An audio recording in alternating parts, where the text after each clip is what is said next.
All right. Welcome to Nycos, Whysts, and you guys are missing some inside jokes, so we figured we'd start so they'd be outside jokes now. Today's episode, me cottage, su queso.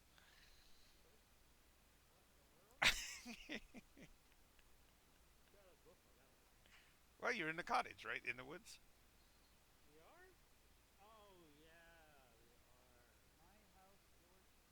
Exactly. So did I. That's where we're going. Oh, yes.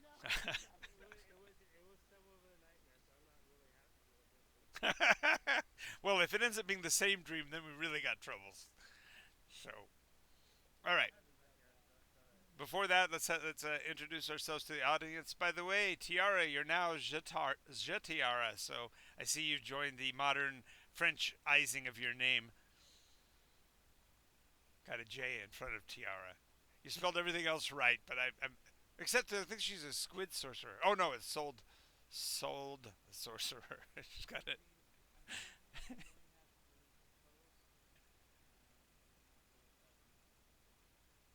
Somebody did try. Okay, well at least you caught it. So, of course.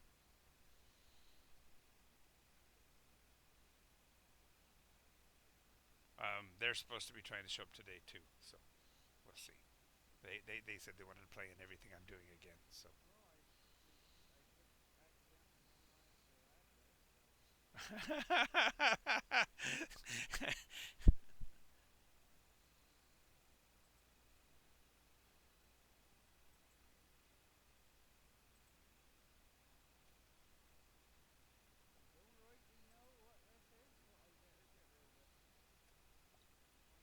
yes, well you've got to make nothing of everything. So there, I fixed your spelling error, Gene. So you're now back to being Tiara instead of yeah. I took care of it. You're good. All right, so let's do player introductions. Let's go Tiara, Alabaster. No, let's go Tiara, Fishy Cat, then Alabaster. Character name, class, race, and what you would do with this lovely little rundown cottage. If it was, well, you might want to start with the character introduction part first, Tiara. Then answer the question.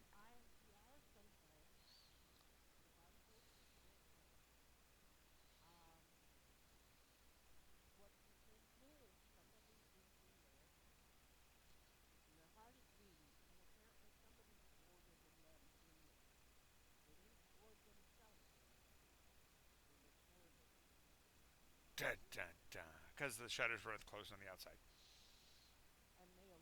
and the doors had bars, had wooden panels nailed across the doorway. I see why she said that. Yep.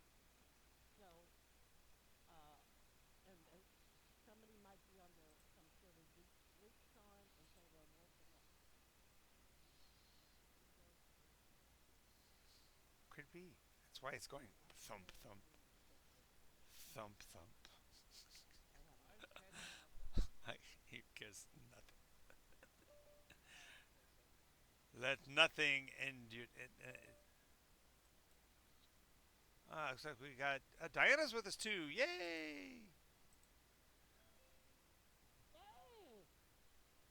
Welcome, Diana. Welcome, Bellatrix.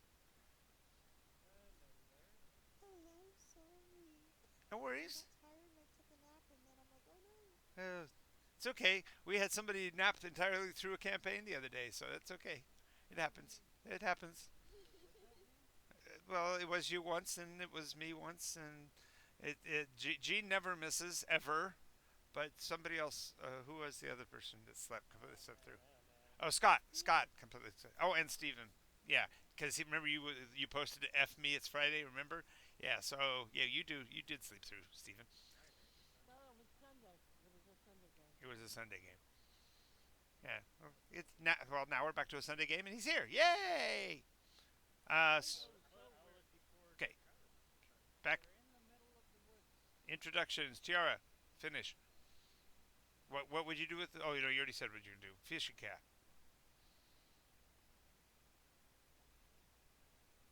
Fishy cat. Introduction.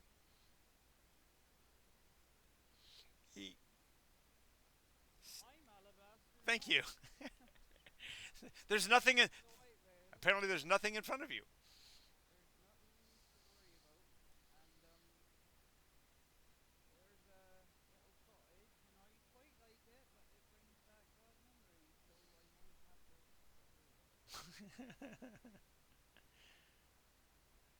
All right. Diana, what character are you playing here? Do you remember? Yeah, I believe I'm Astrid, the sorcerer, right? You are. The You are. wild-eyed one? You are. Yeah. Yes. Oh, then I really should be like, oh, what was I thinking? No, you did fine. That was great. Oh, no, I know exactly who I am. Why I'm here? That's a completely different question. I'm here. I know what I am. I don't know when I am. I don't know where I am. We will all Hmm, find that out my eventually. mommy and my daddy. Why? Okay, and Merlara, I need to know your class and race. That's the only thing I need right now. Not Laura. No, Merlara, if you look at her character's name. Oh, Yeah, okay. Bellatrix's character. Is that Olivia? No, it's a player you have not met yet who's played with us before, who recently came back to us. Oh, oh, oh. So Bellatrix, yes, class and race.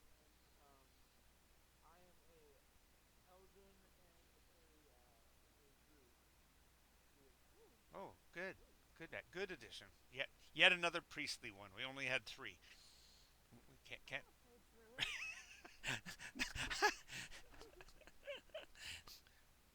I can see Astrid going. I don't know who I am, but I want to be a druid. I'll tell you what. Plan another day. Because Druid, No, we can have a, no this with no. this no no no. This, well, you can do that too, but yeah, no, we can have five priests. That's no big deal. It's a game. Becomes We'll have becomes a mix. becomes a running joke. This rabbi, priest, and monk are walking into a bar here. So Hey, goodbye to a sorcerer. you are you yeah, but you're also a cleric, Gene. So Yeah, and I'm also a cleric, so. we already had three clerics, a druid, and a wild mage walk into a bar. Yeah, What? bruising your forehead. Yeah, from running into the bar. Oh, no. We walked into a bar. Yeah. I guess. Yes, house in the woods. Door is now open because you guys pried the wood panels off. No, you hadn't. You started to pry them off, and Fishy Cat used Clairvoyant ability. clairvoyance to look beyond the door. Uh, Right. So somebody tried to get out.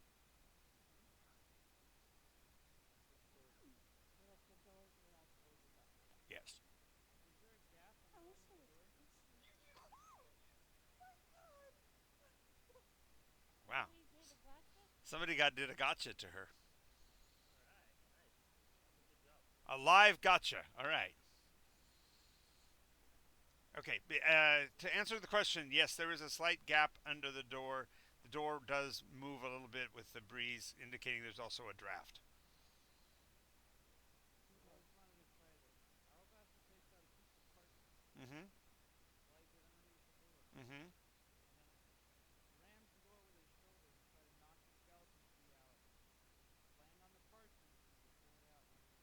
Nice, nice. Make a dex save to do that. A dex check to do that. I mean. But aren't the boards covering the door? He, He's run into the boards? you listen to Travis. He was going shh shh shh. Don't ruin this attempt here. Okay, so slamming your shoulder into the door actually breaks the board that you ran into before you got to the door, and the door does move a little bit, and you hear a little bit of a metallic sound, but you don't feel a satisfying clunk on the ground. Looks like it might work with a couple more slams, but the first one didn't do it.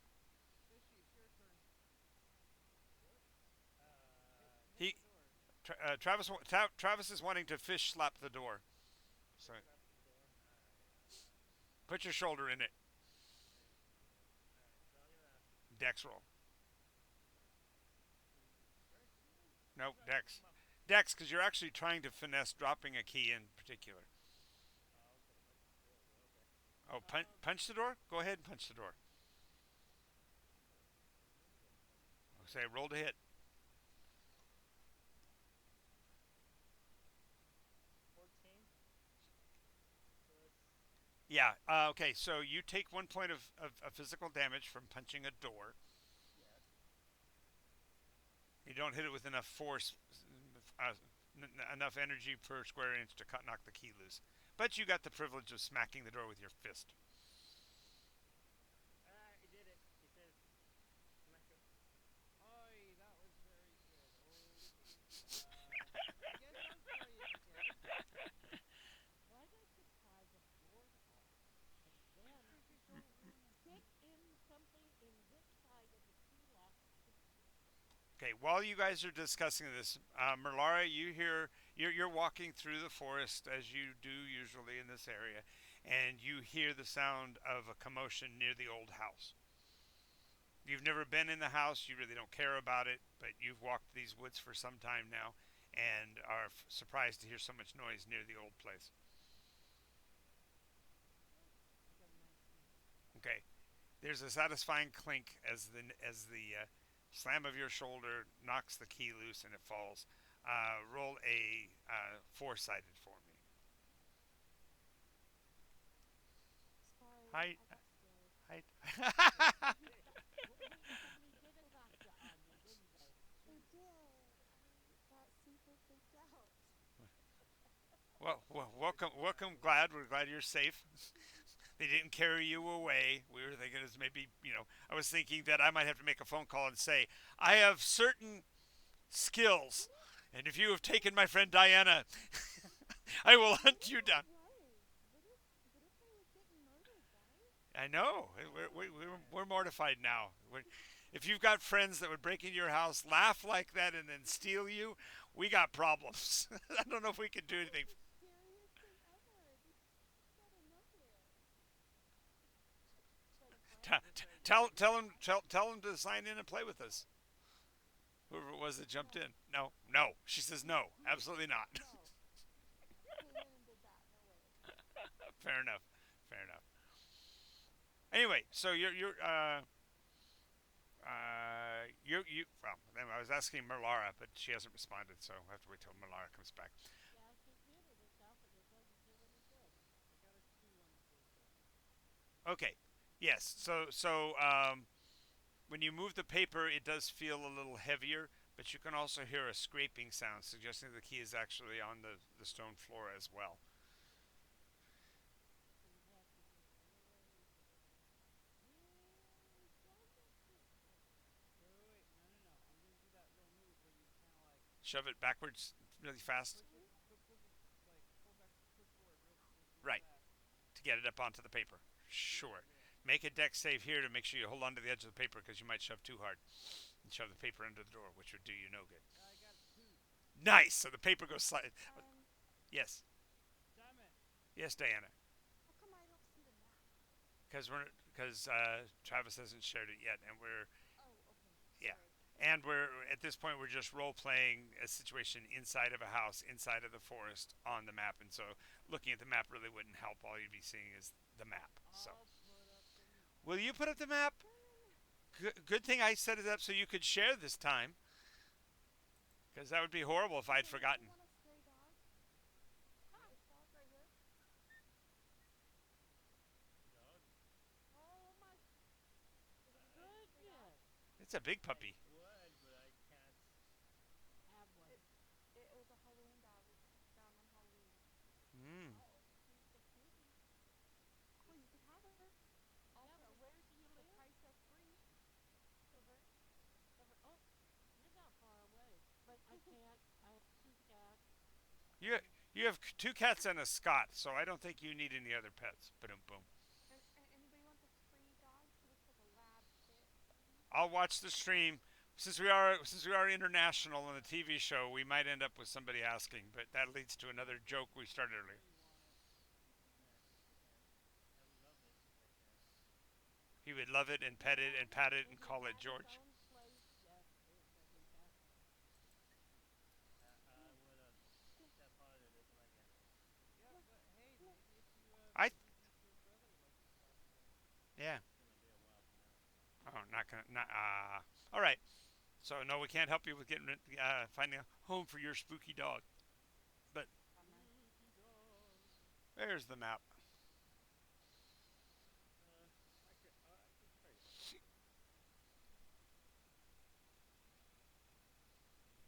There we are. She's gotten Right very in there. protective recently. This is why I'm like, You what if passed. somebody wants a guard dog? Because she's gotten aggressive towards strangers. Oh, When you teach her to And sit the, and and stay. yeah, she knows how to sit. She knows how to kind of stay. She knows how to lay down. She knows not to go potty in the house, Oh, but that's. she doesn't know how to not be nice to strangers. well, And that's the funny thing is I'm a stranger, but within the like what is it, week and a half that I've had her. Trust me, nobody's stranger than me, so you're okay. I wouldn't worry too much about that because part of that is just socializing, and that is one of the harder things to teach an 18-year-old, and it just takes time with Having a stranger and my dogs don't like strangers, and that's okay. I just Your friends, your dogs don't like friends. Your dog, well, they do, but they would like them for dinner, or at they least their like shoes. friends. They just don't like their feet. Yeah.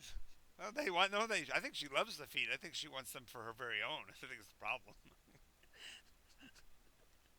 You go to Travis. Anyways, You go to But Travis's house. The dog it's attacks. a very teachable thing. And as me, a leader, and they stay taller. And Hey, doggy, doggy. oh, come on, you gotta gift her. You gotta share with her. All right. my He dog's plays catch. He'll bring you the ball and drop it in your neck. He's a good dog. Oh, you got a good dog, George. somebody's missing the dog. We'll have to just watch your local Oh, newspaper. I've posted it on my people's Twitter.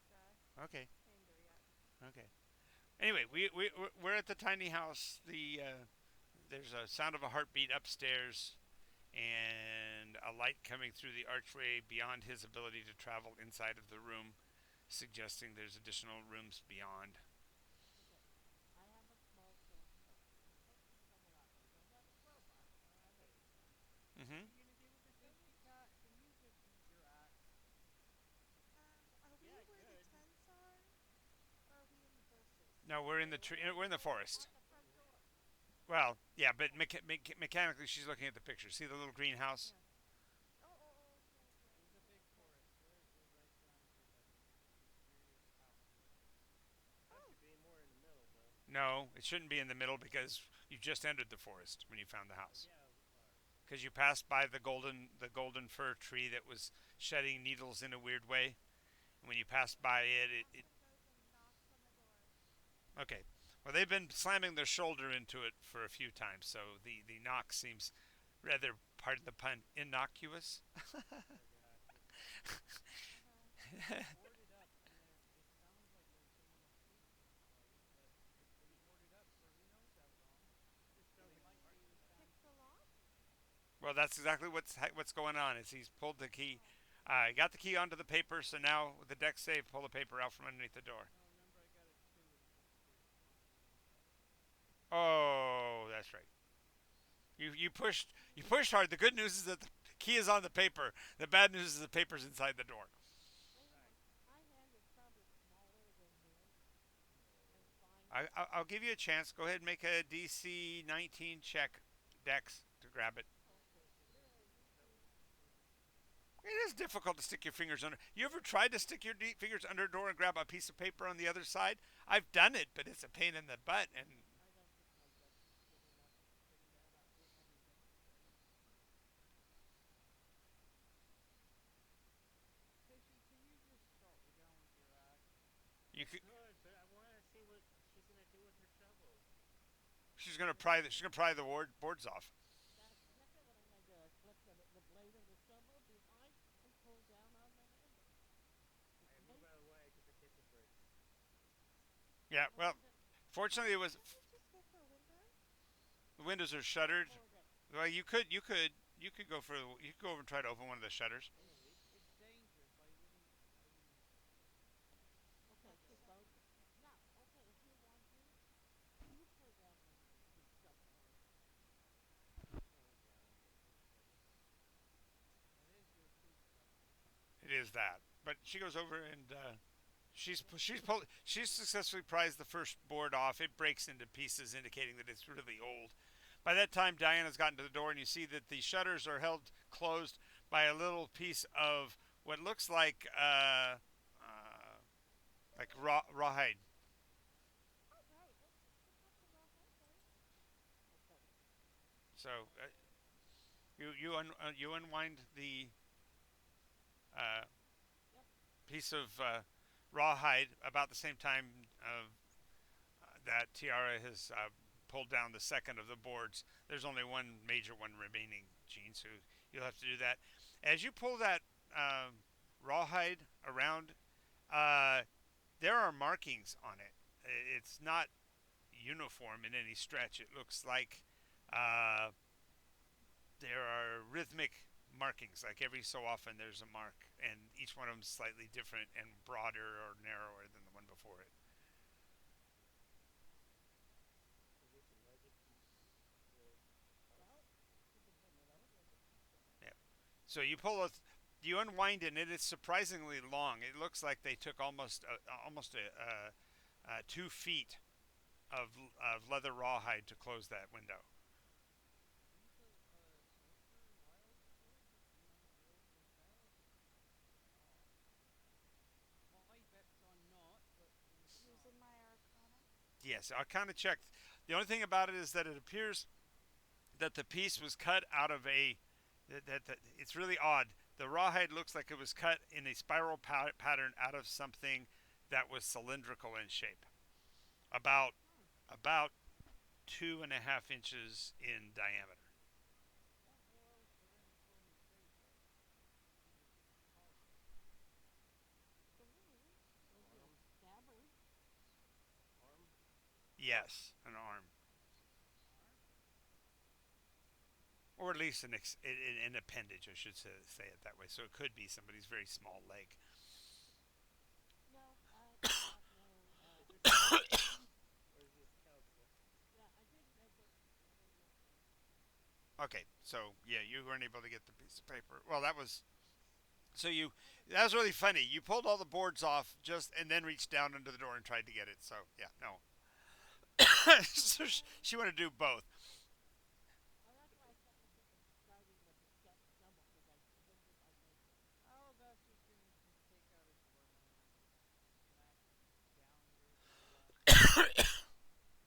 Okay, Ma- You could warn me when you're doing that to say, Malara, you walk into this group of people standing on the porch of the old house.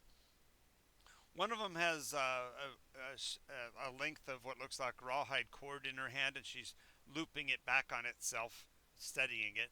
Um, there is a priest in white with a peg leg who is smashing down on a board, finalizing the last of the barriers to opening the door. The other pieces of wood are laying on the ground, apparently pulled out by some kind of a wedge, so that there are sharp nails hanging out on the end of each board. Exciting. That wasn't me. Malara is still muted, so she's standing there in stunned silence. yeah, I guess so. I don't know what else you have. So sorry. Yeah, you What's your response to this, Malara, when you see these people that you've never seen before inside the forest? I go and I ask them, who are you and what are you doing in my forest? Is my servant. No, no.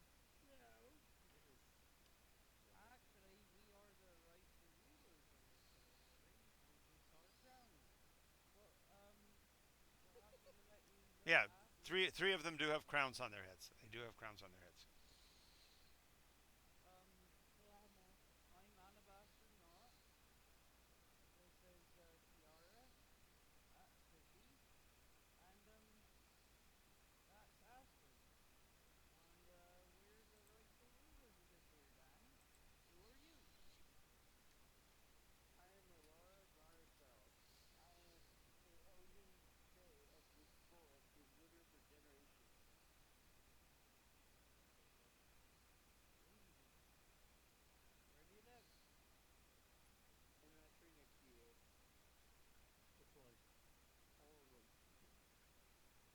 That's totally a druid joke. I can totally see that. Where do you live? Right here. Where? Right there. Where? Exactly. Okay, well, right now we're trying to get in this house. Do we know? No, I think we got it, but you're welcome to come along. It'd be nice to have someone who knows their way around this horrible Wait a place. minute. Do you know who lives here? No, But you say you I live here. thought not. Okay. I'm I just gonna said smack you the door lived down. here. No, no. It's before you keep that. We knocked the last board off. So now Fishy's going to slam into the door again. So we get to fish slap the door again. So roll to overbear the door. Imagine you back up a few feet to get a nice run at it. Is this a dex? Nope, strength check. Strength? Yeah. That'll be a 19. Okay. He slams in the door and he hits it so hard that the hinge at the top breaks, and so he finds himself laying down on the door, sliding across the floor. Well, as long as the joke's ended, I'm happy. You're tired of the fish slapping jokes. I got you. How about you look for the key? Because there sure seems to be a skeleton in here. Yes. Well, it's currently underneath the door that is underneath Fishy Cat. Get off, you! And smack it over the glass. Okay. You open the door, you see a hallway. No, I'm just kidding. I'm just kidding. That was No more hallways, no more spirits, nothing good. well. Anyway, so you move the door out of the way. There's the key laying on the piece of paper, and on the paper you can see that the key, when it landed, it impacted in such a way that there is a smattering of glittery dust around where the key is on the paper. Huh. Why is there glittery dust on the paper? I don't know, Tapping maybe on the someone had a key. party? Ask Astrid. What are we asking? Maybe this. You're just as much of a sorcerer as she is, maybe. But she's a divine soul I'll sorcerer. look at it. You want to tell me what I need to go? Well, they need to tell you what they're asking you to do. They're asking you to Oh, basically detect magic on the piece of paper. Right, so there was this key in the back of the drawer, and we were trying to yeah. get it. And apparently it was covered in this sort of glittery stuff. And I don't know what it is. Oh, all right. So go ahead and it would be a perception test. So check for your perception. See if it's bubbled in. If it is, then you I don't know where my character sheet is at the moment. I do not know if I okay. have That's fine. perception or not. We'll default it out. No big deal. It'd be therefore 14. What? You have to roll a 14 or better Yeah, on a 20. D20. 20. All right, team. Oof, I rolled an 11. Okay. Um, Given that you're a sorcerer and we don't have stats for you, we'll assume a 12, which would give you a plus one. So you'd be a plus one. And do you recall whether or not you were particularly perceptive before as a character? Do you remember if that was one of your attributes when we I built the believe character? so. I'll grant it to you. So you make it just because of the modifiers. Yes, the dust itself is magical, and it seems to be embedding itself onto the paper. The But I image. can't tell what it is. It's magic.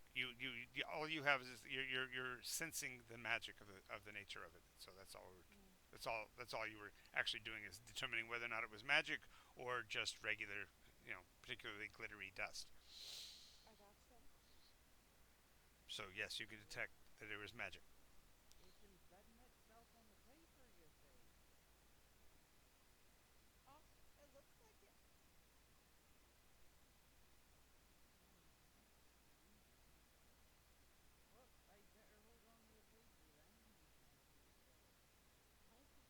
I could just snap the Drago. key out of the paper and put the whole thing in your pocket.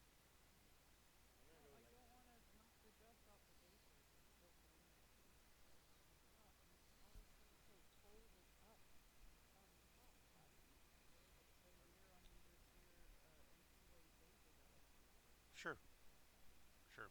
Go That ahead. has only one way Okay, so looking around inside the room, as I described before, there are furnishings, but they look like they're covered with dust covers and such, as if somebody was expected to be away for a long time. So there's obviously a what looks to be a dining room table on the far side of the larger room to your left.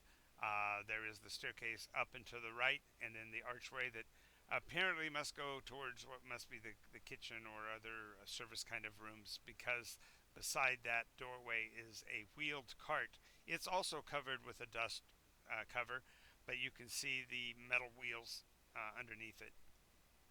Um, the fireplace has a cage around it to to keep in larger pieces of Fire spring. right, and beside it is a small rack of fire maintenance tools, and oddly enough, a corkscrew. A Oh, so corkscrew for a fire. Hmm. very calibrated. Oh, Uh, lordy. What's in this here metal cart that you have in the kitchen? It's actually in this room. It's right next to the doorway into what must be the kitchen or other kinds of things. When you go over and you pick the dust cover up, it also is covered with the same kind of glittery dust. Um, and as you move it a bit, there's writing on it that says a strange word. It says catering on the side of it. oh, Oh, anyone know what that means? Let's get some No. food. deep, deep. Oh, Apparently somebody does know what that word means. Um, the tools and stuff on the top of the once you lift up the dust cover, it appears to be a silver service for tea, including pure silver cups and silver teapot and four little tiny steeping bowls next to it. Okay. Yeah, can I'd we? like to It's try some of horribly that. tarnished from the amount of time that it's been here. So, despite being under the cover, the humidity still got to it. So, it's got that kind of grayish patina on it. Yeah, but Okay, explain that later. hold up, hold up.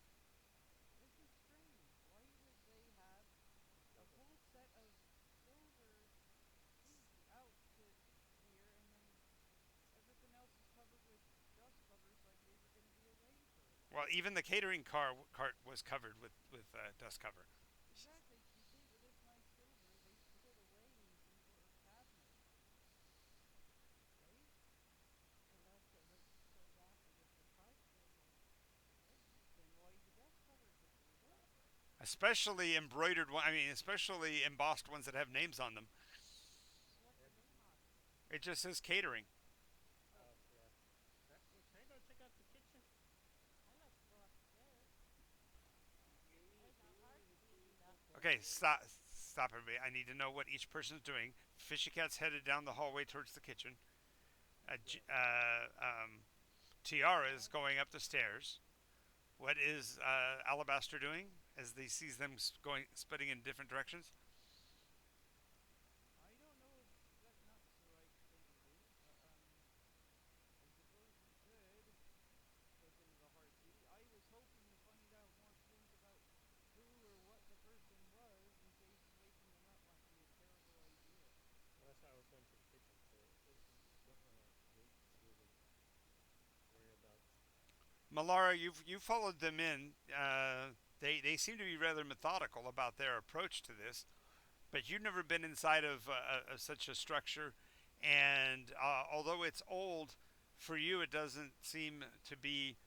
Mm, I don't know, comfortable. It feels dead. Like the only plants that are in here are old potted plants that have long since died. There's no sign of any living thing. The other thing that you notice that the others may not have is the fact that the place where you would keep the cordwood next to the fireplace has no such wood. There's not even a stick. Mm. Not even a stick, huh? Not even a stick. Astrid, what are you doing? I'm Uh, just I'm ready to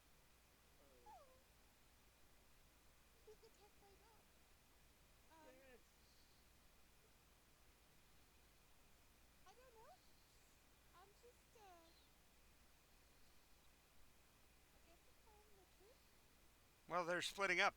Some are going in the kitchen, some are going upstairs. I just need to know which way you were going to go. Are you going to stay here? Because Alabaster Knot still got, he's kind of adamant that we can find other things here in this room, but he's also, you know, Uh huh. he's just addressed the others, saying, guys, we probably don't want to split up. There's stuff to find out here.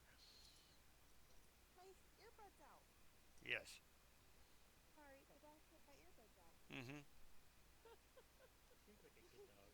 I was just saying that we should all stick together and find out who or what this Okay, then person I'll is. stay right here with Alabaster because I can't leave him be by himself. So I'm with Alabaster and Okay, and what were you saying, Malara?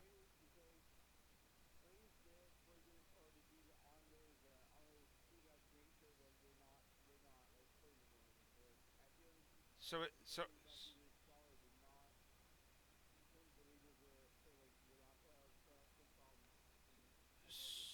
so you're detecting poison? Is that what you said?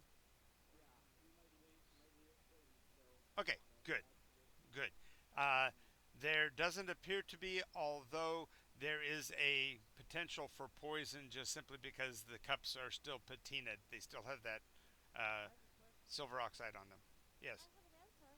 Oh, nice one, Astrid. BP. She stepped right on my line. That's good. That's good.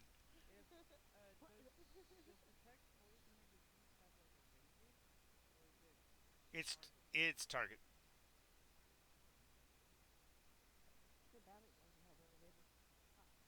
Maggie, torch. Well, I think it's got a temporal duration too, so he can look around at more than one object.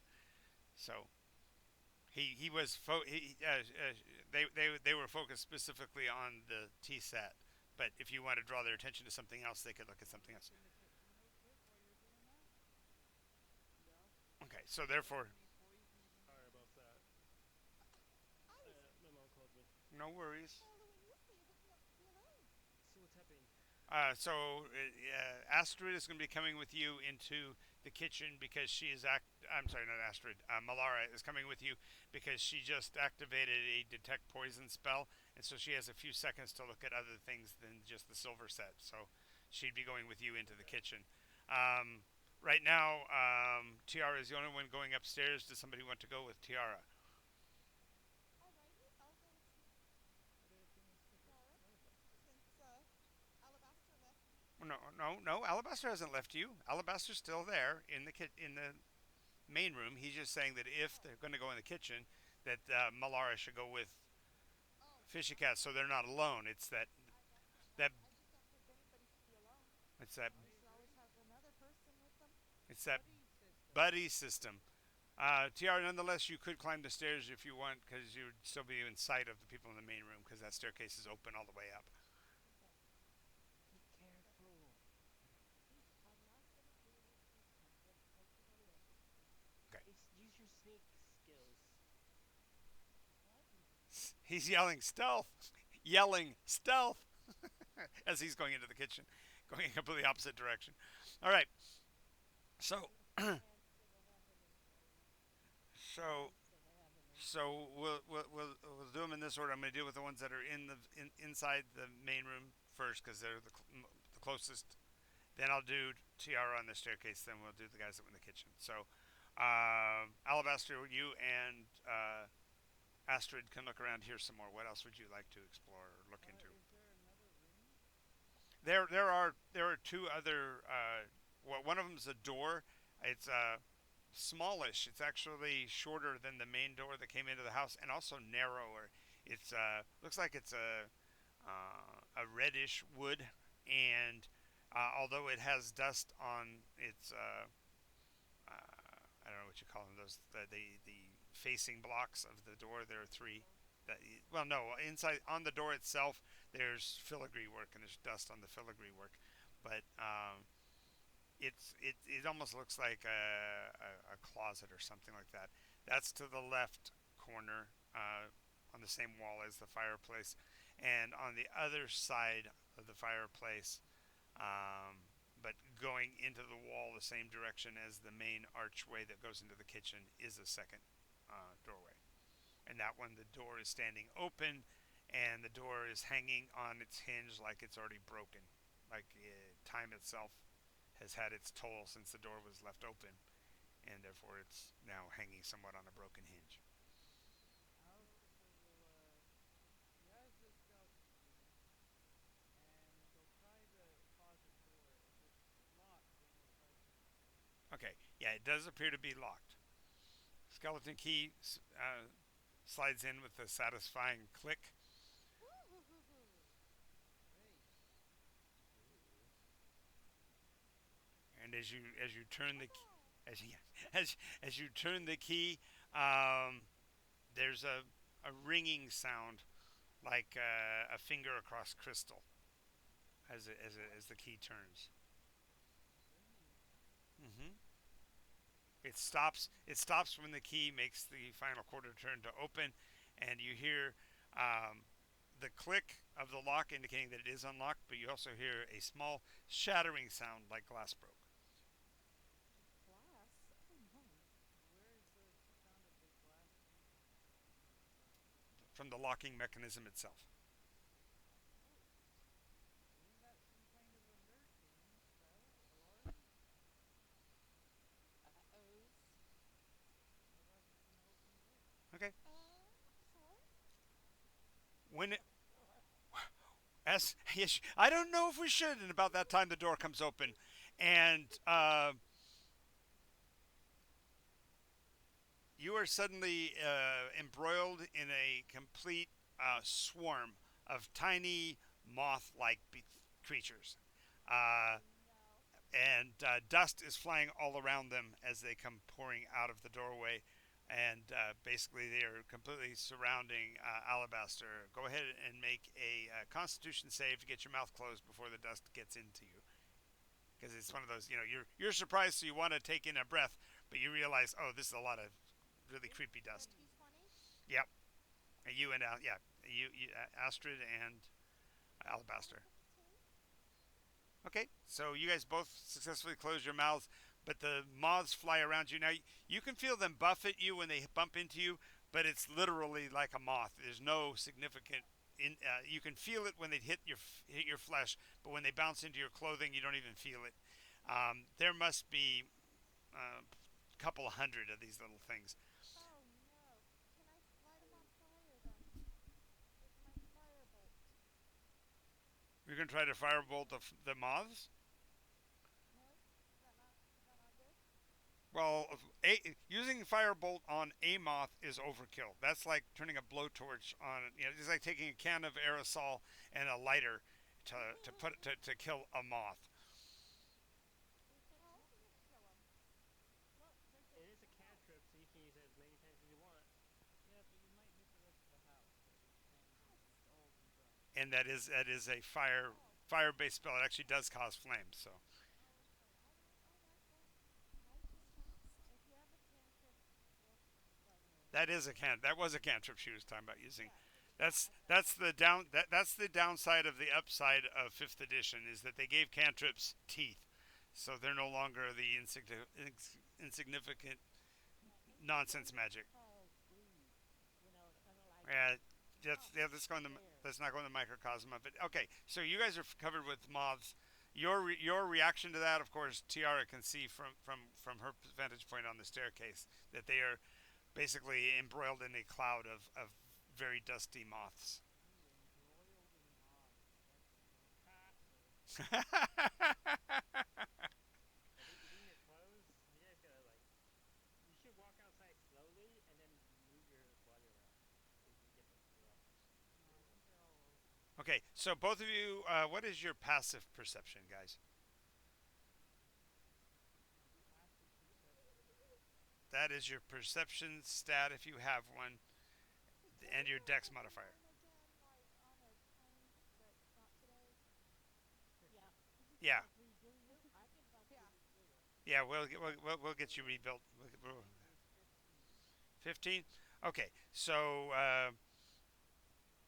both of you notice as these little things fly by you that they have pseudo humanoid form, and what I mean by that is they have a head, torso, and arms, but the arms end in little uh, three-fingered clamps instead of an actual hand. Um, That's sweet. their lower body doesn't actually have legs, but instead are broad and leaf-like, so that as their wings on their backs flutter, the tail is what they use to guide themselves. So maybe like a ray of frost or something? Yeah, Sure, that would be sure. Ray of that's a Frost. great idea. Wait a moment. There's something I'm from floating. home, y'all. This stuff. I say this stuff. Yeah. Wait, hey, Ted. I have a Patty. wild one, but Hey. I just say I Freeze them. defrosted it. Oh my god, yes. Use your wild magic Okay, to freeze them. we Oh, have to. You guys are doing better about not talking over each other, but you're throwing so many ideas out there, and the only two people that really need to know, I need to know responses from, are Astrid and Alabaster, because they're the ones that are in the cloud. Well, I'm looking at Alabaster I and I'm am too, asking him if Alice. he wants me to do something. I am too. It's up to you. Tiara calls Yeah. down I don't want them to a hurt us. puff of air. Blow 'em. I'm putting anything in, y'all. Alright, well, you pick. No, you went in the kitchen, I didn't Malara, enter yet. We saw Yes, that. you No, did. you did, you did. You were You, with me. you did. because you cast the spell you cast. We want to get the best use out of it, and so if you're going to check for poison, you want to check the kitchen. So that's where you went, was to the kitchen. I'm going to handle you in a minute, but right now you're not in this room. You're in the I'm kitchen. looking for my deck of Anything? cleric cards, but I can't. That's where I have my spell book, Uh huh. and I can't find my deck of cleric cards. Well, they're not important. Right, exactly. I love that. Oh, by the way, that DC, you need to write it down. Like 1DC. Right now on a piece of paper with Just so you have it, or put it in the live streams. I mean, in the Discord. The what?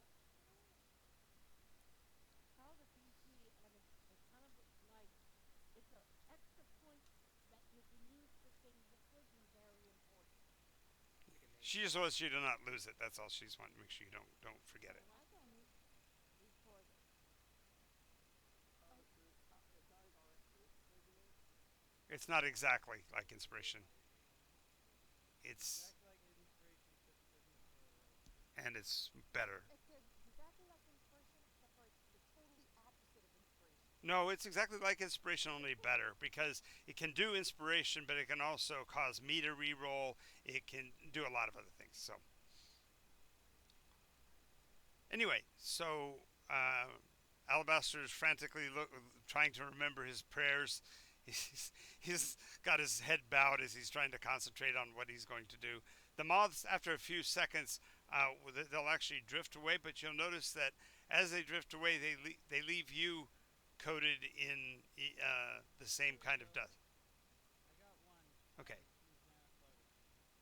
Uh, word of radiance. You utter a divine word, and a burning radiance erupts from you. Each piece of your choice is received on radiance and must succeed in a Constitution saving throw of DC 20. Wow. Okay, that's more than a since you pretty much can see most of them, you'll be able to blast all of them. I mean, there'll just be this scintillating mini cascade of explosions as the amount of light that you hit them with was more than enough to snuff out theirs. So Destroy their light right, source. so the little moth-like things plummet to the ground all around you like a tiny locust's swarm.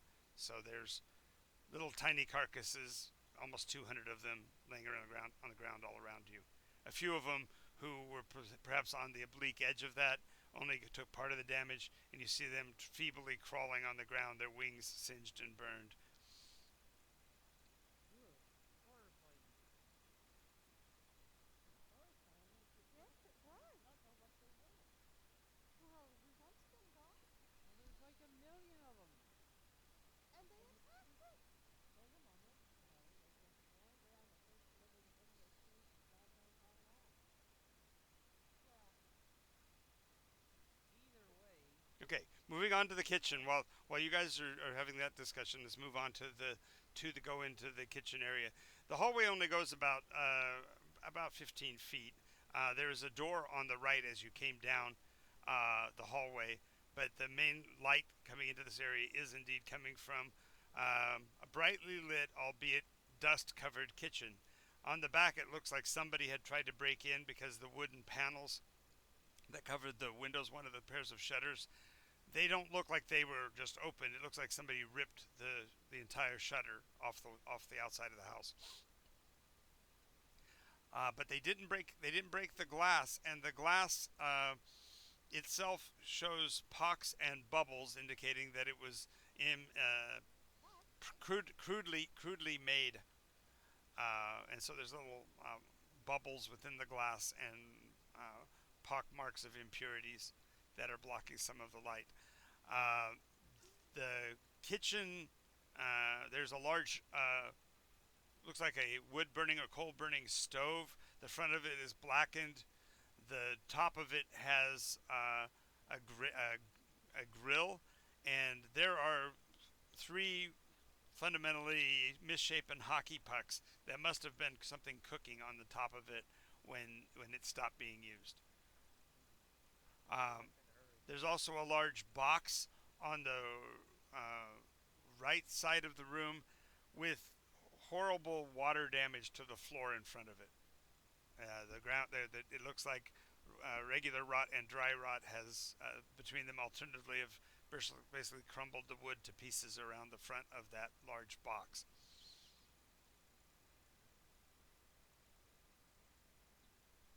I'm gonna take a look at the box and I guess look. There's also for clarification, there are cabinets all over the place, so there's lots of drawers and cabinets to look in. I'll look at the cabinet and I'll look at the. Okay. Okay, you're looking at the cabinets. What are you looking at, Malara, in particular? You still have the spell going for detect poison or I'm disease. going to look at any viable things that need the most craft supplies. So if you've got any like consumable rations, like I'm looking at one of your rations that came out craft, so I assume that means that I would need to get more rations. No, it means that you live in the forest where you grew up, so everything it's a delicatessen to you. You can walk outside and literally pick any plant you would want and be able to know what to eat and what not, because you're a druid. So you don't have to carry. Okay, so yeah, looking at the drawers and cabinets, you'd find like silverware and cups and things like that. You also find these strange cylinders. They seem to be made out of metal. Like they go very short. No, they're just little cylinders. They're short, stubby, maybe 3 inches tall by 2 inches wide. If they shake it, does it sound like anything in it? Yeah, it sounds like there's liquid inside of it. Alright, does it look like there's any A sink? No. seams? Seams around the top and bottom. I'm gonna use my little thing on craft just to see. I'm gonna talk to Mara. I'm gonna kind of look over the place like I'm going to look at all the contents of the place and I'm just gonna see if there's poison on it. Yeah, I got you. Oh, it's a can. Yes, you are able to detect immediately that the can he's messing with appears to be almost purely poison. Okay. In that case, I'm going to put that in. Well, he has it in his hand. You just are detecting it by looking at it. So you have to let him know what you found rather than just immediately assume. That Yeah. can is that can is filled with pure poison on it. You might want to seal it back up and then use it. No, it's sealed. He hasn't opened it. I put it in my bag and I was like, alright, interesting. Let's do some. Okay, let's do that and do something. Let me explain what I do later. And then, wait, is there there's two cans, right? There's more than two cans because there's only two cans would be in a forest in a jungle. Oh. Boom boom. Uh, I know I set you up for that. You did.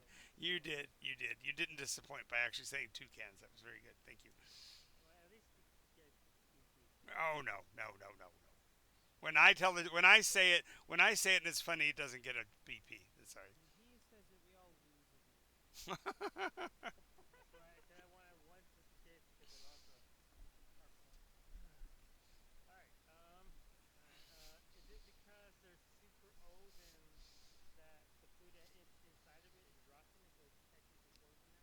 Well, you've never seen cans per se before, so you wouldn't be able to guess that. But you, as a player in the meta, yes, you got it exactly. You nailed it. Right? Well, as I sit here, I'm going to tell you what kind of poison it is. Okay, for that to happen, A, he'd have to have given you the can. B, you would have to have it open, and C, you'd have to have an alchemy kit. So, no, you're not going to be able to determine the kind of poison. Is there a fridge, like a metal? As I described, there's just the large wooden box with the water damage in front of it. Alright. Can I check door? Are there like a sink or like a drawers? There are no sinks. There are cabinets and drawers, yes. And we already discussed that the cabinets and drawers are filled with silverware and glasses and utensils and yes. Alright. Then I'm gonna check out the water damage box now. Okay, as you step towards the front of it, make a deck save. Didn't I slip? No. I got a 6. Okay, Okay, so that's he steps forward, and as he steps forward, he vanishes in a hole in the ground because he stepped onto the dry, rotted floor that I had made a lot of telegraphs about, but he walked right onto it and vanishes into the basement. He doesn't know about You know dry what? rot. This is actually going straight like my dream now, man. Is it really dry rot because it's wet? Actually, yes, it's a weird thing. Dry rot sets in after something has been wet and compromised chemically, and then it falls apart inside. The fibers actually break up, and so, yep, it's called dry rot. And this is what's like for So he disappears into the basement. You with a big thump. Um, that's 7 points of damage that you take on the fall. Okay. You know, this is actually coming true. My dream is like part of my dream now. Today I went to the kitchen and it disappeared. Great, great. All right, see? back to Tiara. While you're talking, you're hearing the heartbeat, but when you hear them bickering, and particularly when they start dealing with the moths, the heart rate increases rapidly. Okay, So super. instead of being thump, thump, thump, now it's thump, thump, thump, thump, thump, thump, thump, thump. Uh, she hears that. She says the heartbeat's increasing, but she walks back down to the floor and she uses spare the dying on whatever of those things that were alive. Well, spare the dying is a targeted, so you only pick one, so you can save one. Okay, I can save one. But there was like a whole bunch of them, so why? Oh my goodness. Yeah, Isn't it crit on damage? yes, that's assuming that they make their death saves in between. As I said, there are a bunch that are damaged and injured, but you're specifically talking about the dead ones or the ones that are No, in. not the dead ones. The Okay, listen, Gene. Spare the dying only works on people who are in death saves. That's what it does. So you can preserve one of them. okay. The others that are maimed and injured are all laying about, and you can hear in very tiny voices their cries and moans from the damage that they took. Alive. A few. So there's plenty alive. And they're talking. And somebody No, I didn't say talking. All I said is you hear them crying. they're crying. Yeah, as an animal even would if you wound it, it's going to make noise. Are you a druid? Do you talk to animals? No, but they're crying in pain. Sure. Crush them all. That's what I say. Well, you don't even have to say that. Just if you want to stomp on the ones that are around there that are injured, that's No, not that. She for, picks up the one that she gave spare the dying. okay. Yeah, you're doing that as Astrid's going around squishing the rest like bugs, putting them out of their misery. Squish, squish. Mm-hmm. Alabaster, what's your further reaction to the little creatures all around you that are He just wanted them off of his face. So, right? what's in the closet? Oh, inside the closet, there is what could be is a bow in a case, marked with all kinds of lettering showing, or not lettering, but imagery showing hunting and prowess. Like a string of conies and a deer up on the transom, like they carry them when they tie their feet above them, so they can carry the body out. That kind of thing. showing that it's a hunter's bow. There is a crossbow. It's unstrung, but I use the word string, but it's actually not a string. There's a cable laying beside it, about 2 feet long. Um, there are several flaying knives. It basically looks like it's hunting gear. Like the cottage here might have been a hunting lodge or something along that line. There's just a bunch of hunting gear in here. Anything out of the ordinary? Other than the cloud of moths that seem not I mean nondescript. Yeah, the one thing that you would notice is a um, I guess you'd say that it looks like a uh, pentagonal bipyramid, just laying on the laying on the ground in a little pool of clear to yellowish looking fluid. How large is it? Um, about the size of a football, A pentagonal bipyramid. Five-sided twice. top and five-sided at the bottom. Mm-hmm. Pyramid. Mm-hmm. Like a pointy wheelbarrow. Yeah, sort of, but small, really small. Furthermore, the sides of it are hexes and linked together at the corners, just like a beeswax. So the entire thing looks like it might be some kind of a hive. Um, there are several of the little windows that are still occluded, but most of them look like they've been blown out at some point in the past. And the pool is from all the stuff that poured out. Ugh. So there's. And that means that you said the sides were like hexes. Right. Okay. So the surface is made up of hexes that interlink, like honeycomb. Its physical shape is the bipyramid, but the consistency of the sides are these little, for lack of a better term, cells. So this might be what they. More than likely, this is exactly where they came from. Oh, you found this nasty looking thing that they probably hatched from. You stopped protecting them now.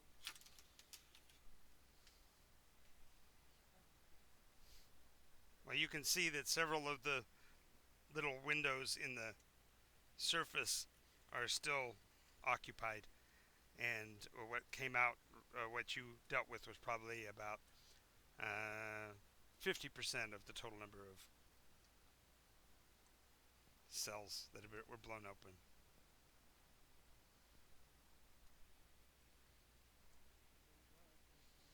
Well, that's weird. Anybody in the kitchen got a container? Like a glass dome? Okay, so you guys, in Pickle jar? about this time, you'll hear the terrific crash as Fishy Cat vanished. What?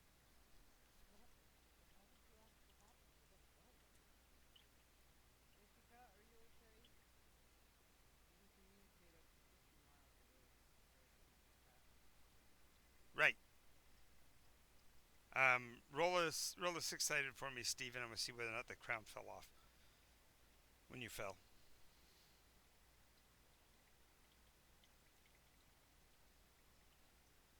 What? Steven? Six. Six. Yeah, at that instant, his crown is not on. He fell, and the crown's laying beside him. What do you mean, ow? How many hit points do you have? You have a booby.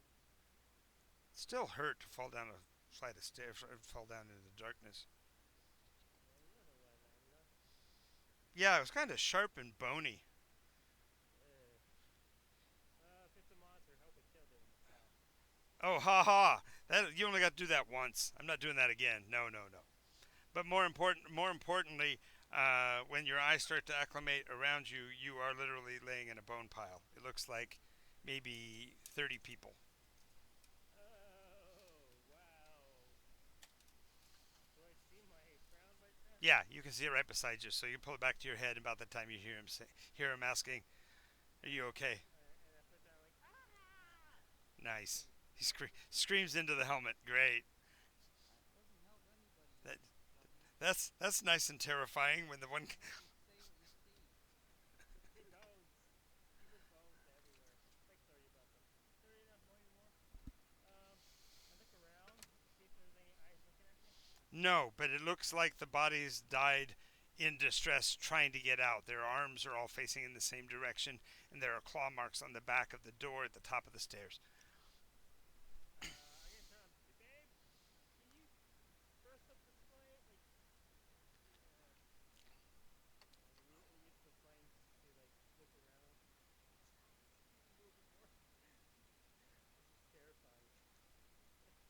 You're asking Malara to cast. I mean, sorry, you're asking cast Astrid to throw a fire blast your way. No, babe. Oh, babe. Oh, babe. Oh, okay. Yeah, babe's light comes on, which actually adds to the terror, whatever, because the eye sockets reflect slightly from the backs of them, so it's like little tiny pinpoints of light from the darkness of their eye sockets.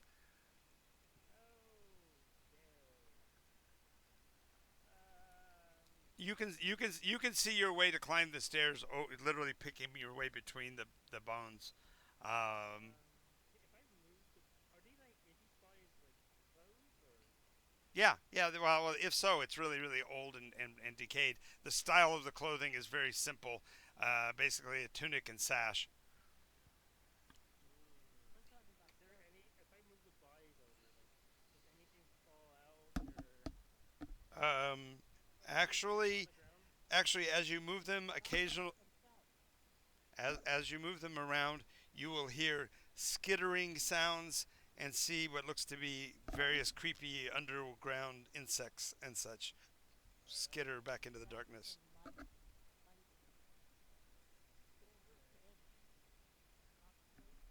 Okay, Jean, I get it. She's helping. I'm lending ambiance. Exactly. Oh goodness. Now all we need is for Travis to start finding an audio track of like the creeping, skittering sounds of insects to make it even worse. Nice.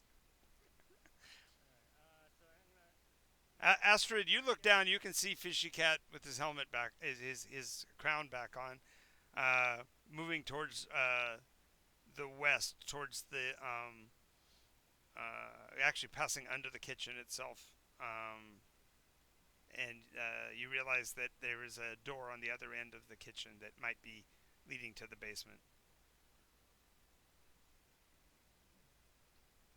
She's muted herself, so. Nope, she's not here. Oh, Astrid. Astrid. Oh I'm no! sorry. I'm sorry. Oh, it wasn't you. I was asking for Malara. You're right. Stop it. Oh no worries. No, I did not. Malara's not here. Malara, yeah, Malara left. So, for whatever reason, we freaked Malara out. She headed back out into her beloved woods until she comes back. So, yeah, we freaked her out. Guess we'll go up the stairs. Okay. Okie doke. You get to the stairs, and the doorway appears to be locked again. I got an axe. That's That true. one's locked. Here's Fishy. Here's Fishy. Exactly. Yeah. Okay, so you're going to pull a Jack Nicholson. Roll to hit the door. I don't. I got a 4. Unless the door's. That just means the door's solid. Okay. Well, you know you have like a lot of bonuses to hit, right? Right, you have a lot of bonuses to hit with the It's thing. like a plus 6 or plus 7. Well, the axe itself is a +3. Your strength modifier is what? It's plus 3. So that's 6. And you're proficient with melee weapons, so it'd be a plus whatever your proficiency is. Plus 8. Yep, so that's +8 on the dice, and you're only hitting a door. So therefore, your 4 is not a 4. God.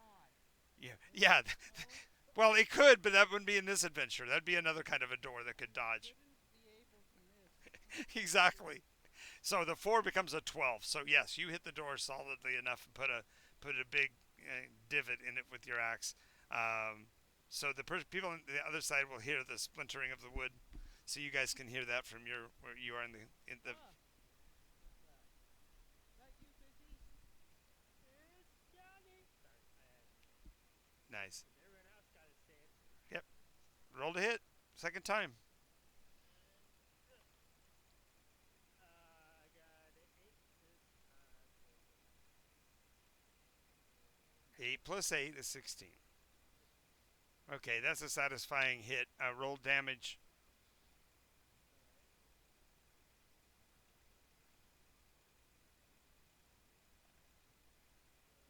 Alright. That'll Be be right back, guys. Sorry. No worries. 8. 8 damage. Okay, yep. Well, 8 damage plus all your modifiers. So your modifier is your strength modifier plus the 3. So it's 14. So you do enough damage to just batter the door down. You just keep chopping until there's no door left, basically. Yes! I'm free! Do not go down there. Or if you do want to go down there, it's very creepy. There we go. What is that word I'm It's looking for? unsettling. Yeah, there we go. Unsanitary, Unsanitary. Thank you. unsavory. How about just gonna run to the kitchen and see if there's like a bell jar? There's a bell jar. There's also a couple of decent sized pots with lids. I'm gonna take the bell jar and put it in the nest. The goo ball nest. Okay, okay, Probably not. all right. Although she stepped away, Astrid was very efficient in her foot crushing, so that the only one that's remaining alive is the one that Tiara picked up after she cured it. Great. Nicely done. The abomination from some other plane of existence is eating me. Excuse me. No. All you I'm want pretty it to sure. do is find out. Well, considering the hearts I was being faster than you guys, Everything has a heart. the heart started beating faster upstairs. And you guys were freezing downstairs enough. If it Oh, could wake up naturally, it would have a long time ago. well, how about we go upstairs now and find out? Well, you might want to kill it in its sleep because clearly it's Then not a good let's place. go. Somebody's going to have to drive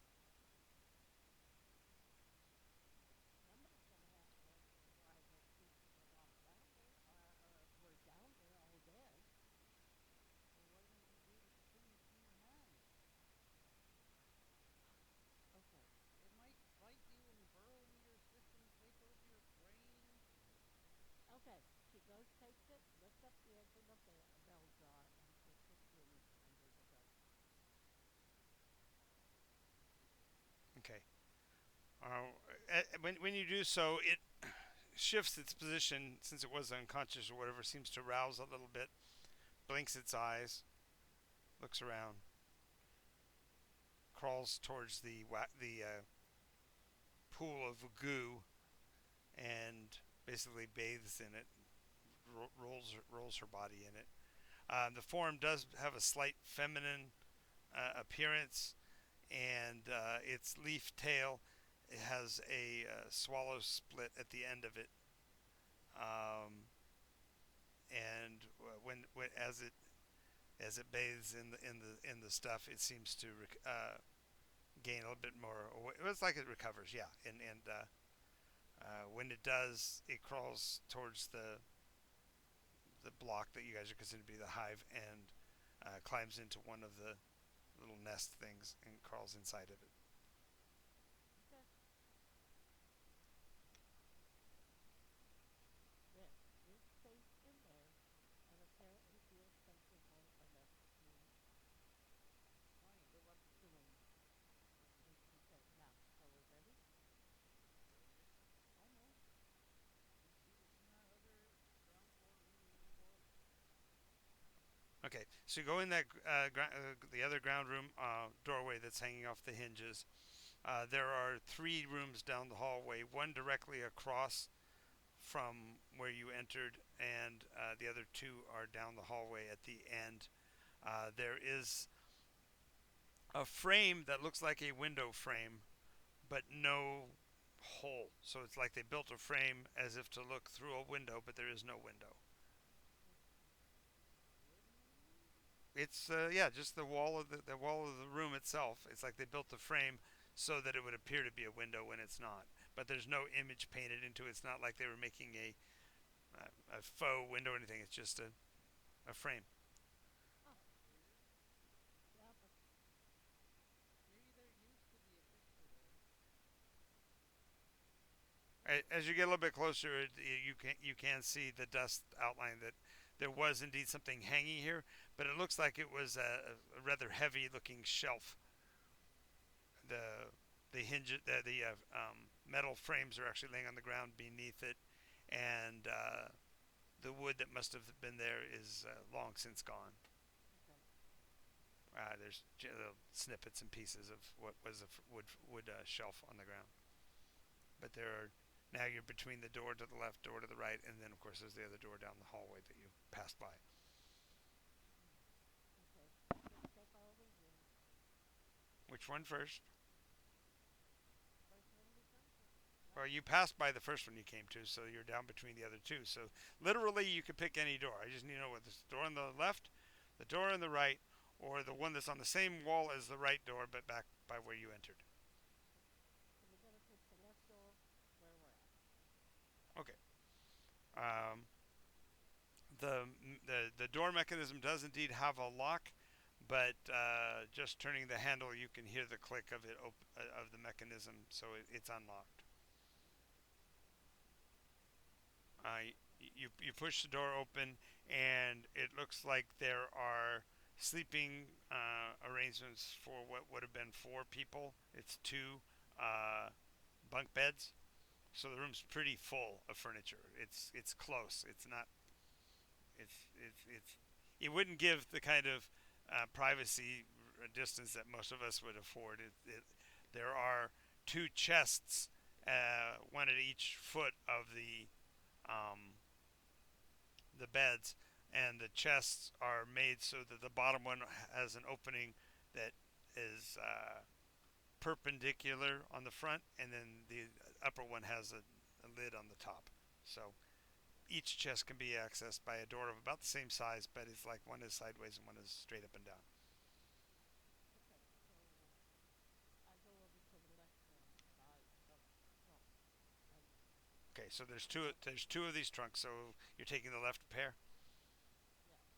Is anybody else coming down the hallway behind Tiara? Oh yeah, I'm right behind Tiara.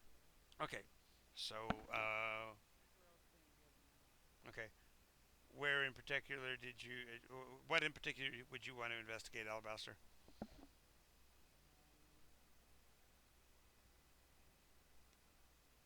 I mean, you can. the things like Okay. Uh, Fishy cat.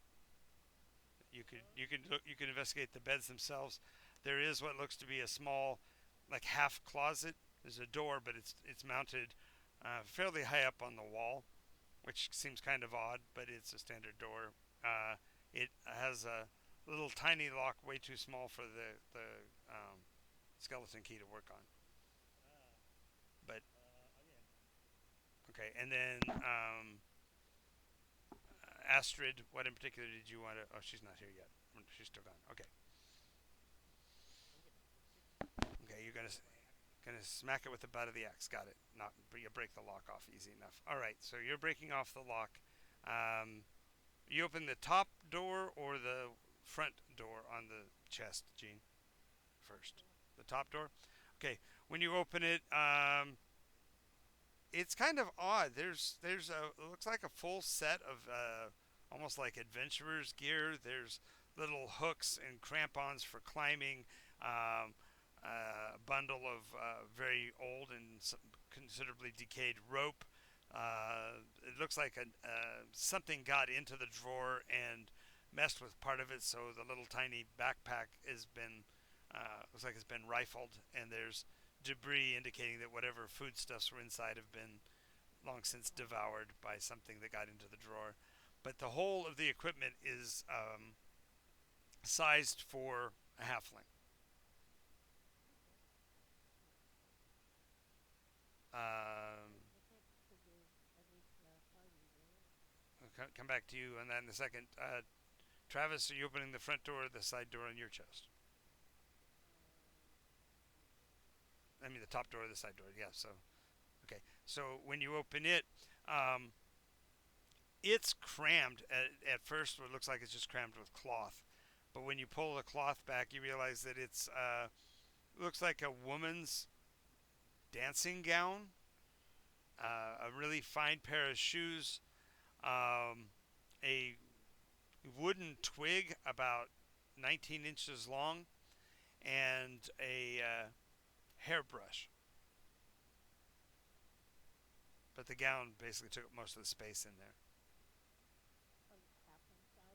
Nope, full size. That's why it was so crammed full compared to the other.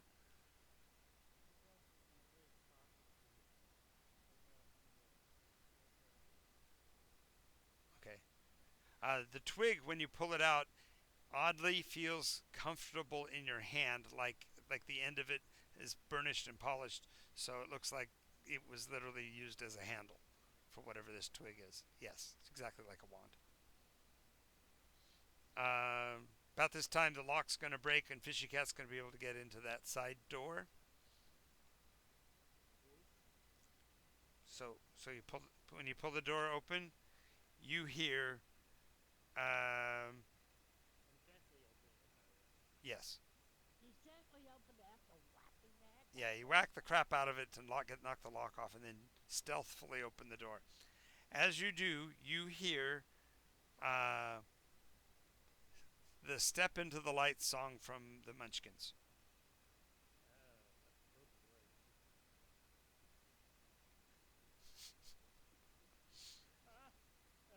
Hey, can you come over here, guys? There's a song.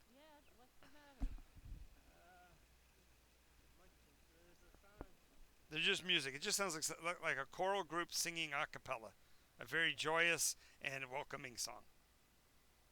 There's a song. What kind of song?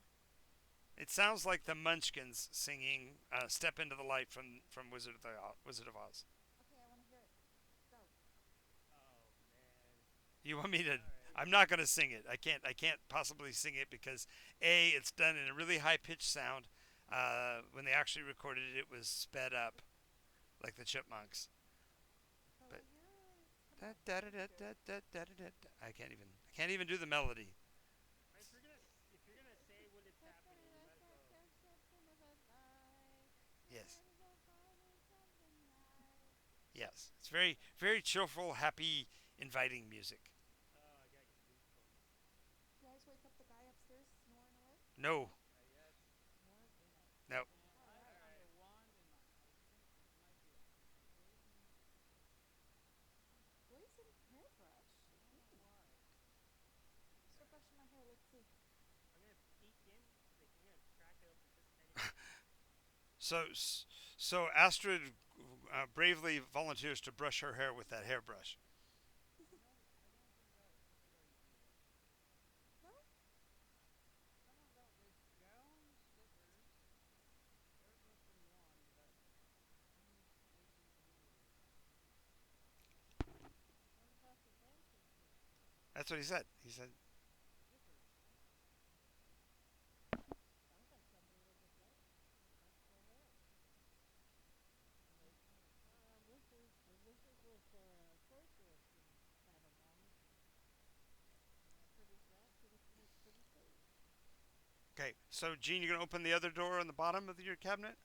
Yes, I am. Okay. When you do, it's an ossuary. Okay. Inside are the remains of a halfling. Oh God. Okay. You guys close that door. So she just like Fishy Cat did with his door. She's like, open it. Oh crap! And then slowly closes it. Says a little blessing. Alabaster, you gonna open the side door in your cabinet? Oh, of course I am. Okay. Inside is a small uh, ruby urn. Ruby. Hmm. You can see that it's about 3/4 filled with dust and stuff, but you actually see some what looks like maybe knuckle bones or something sticking out of the dust inside the. Okay. Somebody creating it was It's a in witch. I think these are mementos. of people who are dead. Mine contained an axe in it. Mine contained an urn of ashes. Hmm. Mine I was thinking of contains singing. incantations and spells. I'm gonna open the. I'm gonna open it. You open the door again. Yeah, I'm gonna open it. Okay, open it now. They can all hear the singing. As you look into it, you see greenish foliage and a bright yellow road. I'm not gonna shrink. Fools. I'm like, What's it's wrong like with the Wizard of Oz? bright yellow road. Hmm. Is this is like a? I wouldn't go in there and follow a road that. I wasn't gonna. That's why he said, "I'm not shrinking, am I?" He's actually looking at you guys, going, "Tell me I'm not shrinking. Please tell me I'm not shrinking." Did you open up the front or the top door on that thing? No, this front door. This This is is the one of door. those. You went over to the other door and opened it. The little half door closet on the wall. Yeah. Oh. I thought you were saying that. No, it's only the two chests. Well, I'm gonna pick. Can I? Ooh. I'm gonna like use the butt of my axe like to move the foliage around. Oh, you stick your axe. You're going to stick your axe beyond the plane of the door frame. No, not using my axe. I'm Did gonna. I lead the Did I lead the witness too much? Was I Yes, actually, was that you was that? gave too much away. Hmm. Yeah. I'm gonna close the door then. Well, that was nice knowing you guys. Bye. But think about, why don't you try calling in there, see if people went somewhere else. What did you want? Because then Why I would might you get. call into a plainer door? Wait a moment, but they might be there as a way to save themselves. I don't They know. What if we tie a rope with along somebody and let them go in? No. Wait. I said we send in Fishy Cat. Oh, okay. So now that's my thinking. He turns to you and says, "I'm a koi. I'm not a minnow. You're not using me for bait." I don't bait testing any sort of interdimensional door. I wasn't going to go in Oh, there. you're no fun. Call You're out. killing yourself then. Exactly. I'm absolutely not fun. Why I not? stepped to the side. Like there we go. You can go in. All I want to do is call in. Oh no. And that's what he said. Why would you want to call into an extra dimensional space? I don't know what door it is.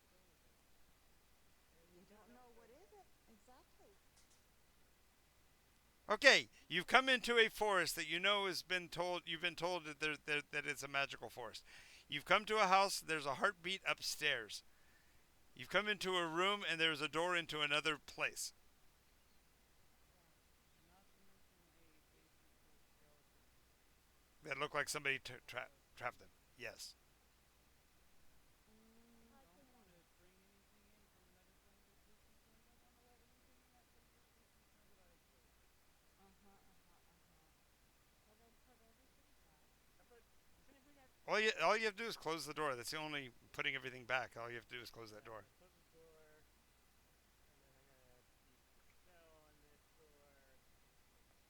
You're going to use the spell on the door. Oh, I don't think you can. DC is 30. I don't think you can. wow. There's no dust. Oh, I can't. You're right. I don't think Fishy Cat has the spell. I don't think it really does either. But that's what I was asking someone to do. What spell? If you can't do it, never mind. Well, she's a wild mage. She can do literally whatever she wants to try, but it doesn't mean she'll be successful. But the DC, the difficulty rating is 30. So Okay, so what do I throw? if you're going to attempt to spell it, you're going to roll a 20-sided dice. But if you roll less than a 10, you're also going to be rolling percentage dice. So D20 then? Mm-hmm. But you gotta get it. Hold up.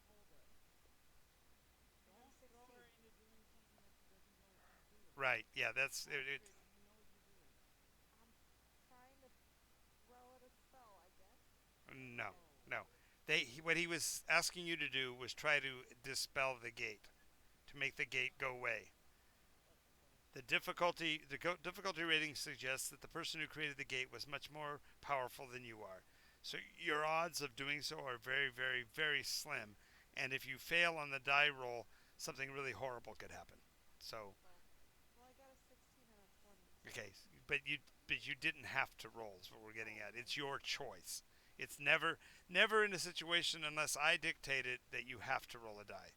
It's only when you decide to do something, then I relent and let you. But I'm giving you the warning that you would not consider actually dispelling a gate by yourself. You just would know better Okie dokie. Like there's some things you can do and some things you should never try to do. by That your, kind of thing. until a lot later. You're not. You literally would know I'm not equipped to do this. Okay. 19. All right. So the door is closed. The lock, however, has been broken off. I know what to do. I'm gonna like put my finger.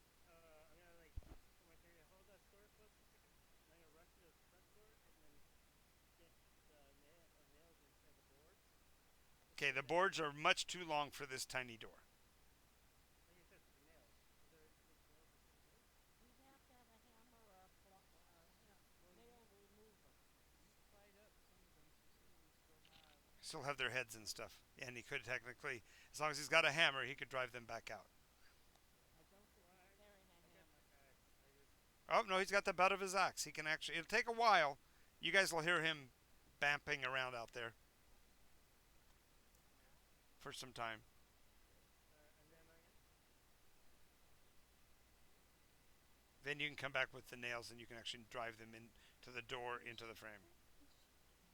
Yeah, that's what I was thinking. And then I'm just gonna drive them in and lock the door tight so Okay. all the As you're driving the nails, roll a d20 for me. Yes, sir. One for each nail. So the more nails you put in, the more secure the door is, but the more chances of something possibly going awry. 15. Okay. Is that it? It's Okay. 8 and I got 11. 15, 2, 2, 8, 8. and 11. Okay. So on the 2 and the 8, when you drive the nail in, there's um, a tearing sound, like somebody tearing through silk. Interesting. But the other two rolls went fine. Alright. As long as it's closed, I'm happy. It's absolutely secure now. It won't be opening here unless you rip the door off the hinges. Excellent. That's the guess that's ever existed.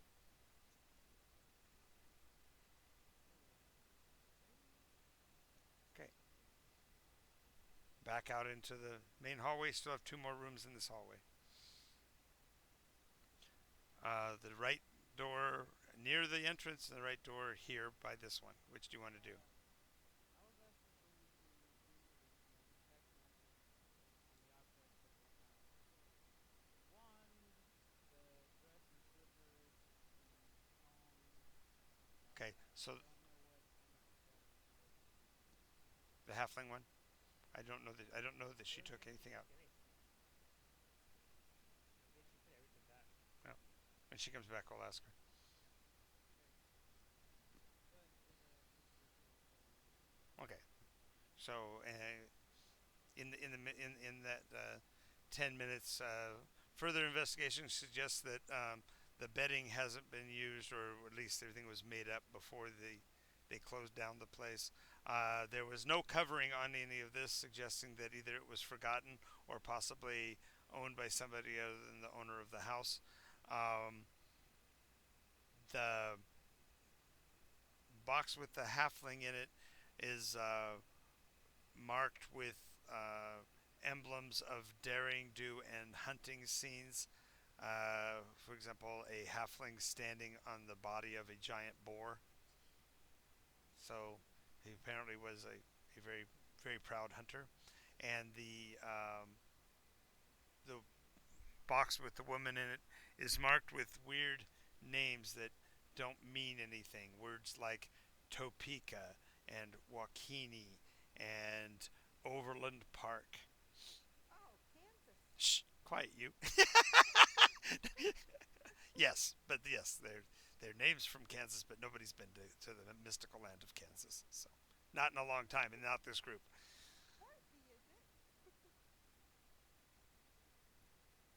But the wand, but Isn't a ruby ornament a yeah. Ooh, So the where's wand, Toto? no sign. also I think you have Toto at your house right now. So there you go. Oh, Lord. Now we got a name for the dog. He's Toto. Um, the the Zero. the wand is a wand of transformation, but it is a wild magic. So it's like a wand of whimsy, but for transformation. Oh, that's great. You can do that also. Yes, but the wand has 6 charges and it recharges once a week. Oh, that's a lot. How many charges? 6. That doesn't sound very forthcoming. Okay. What was the next thing you had? The slippers. Slippers. Okay, so the slippers are interesting. The soles of they are although they are just slippers, just simple like dance slippers, like ballet type slippers, without the big long toe. They're just regular, like Regular dance. regular dance slippers. But they are Pathfinder boots, so they leave whatever trail you want when you wear them. Up to one size larger, so you could make giant footprints or even dragon footprints if you wanted. Magical? Well, for whatever reason. Sometimes it's to hide yourself if there's other creatures around, that kind of thing. Brush. Ah, the brush has magic that emanates from it that defies description. So it is basically as if it's under a nistles. So you know it's magical, but you can't make out specifically what its effect is. However, you are able to determine that it is not cursed. Okay. I took the crampons. Oh, I wondered what you took out of the drawer. So, Well, that was the other thing that was too bad was gone. I checked the backpack. oh, the backpack was destroyed and the foodstuffs were destroyed. But I said that everything that's in an adventurer's pack was there. It's just small size. Okay. Well, take that stuff after you. So go look in the book or go look online and see what the stuff that's in an adventurer's pack. Because I think you're going to find you have a tiny crowbar now. And the dress. Ooh, I can think I wear I the think dress? I I think think the no. hobbits would happily be the I don't know. No? No, because then it's just about the size of a walking crook for them, and the thing would be really heavy. So it's got to be a smaller size one. Probably. It's like the nail puller, the small looking crowbar, but it still would function for what you guys need as far as pulling doors open and things like that. Alrighty. Okay, so dress. The dress, yes. So it is it is enchanted, and it's a +2 to your charisma stat while you're dancing. Okay. So it's a gown of grace. Alright. Fantastic. Okay, that's good. Woohoo! It does have the ability to shift its coloration by the will of the wearer to be truly a gorgeous dancing dress or simple clothing. So it's the kind of thing that it's great for doing quick changes in stage acting. That's actually amazing. Okay. So it's iridescent. Well, no, it just gets really really beautiful in brilliant colors, but no, it's not iridescent. Um, The one thing that I would say about it, though, is that it would have a label across the back of the collar, made with pride by the Jubileethan band. Oh, cool.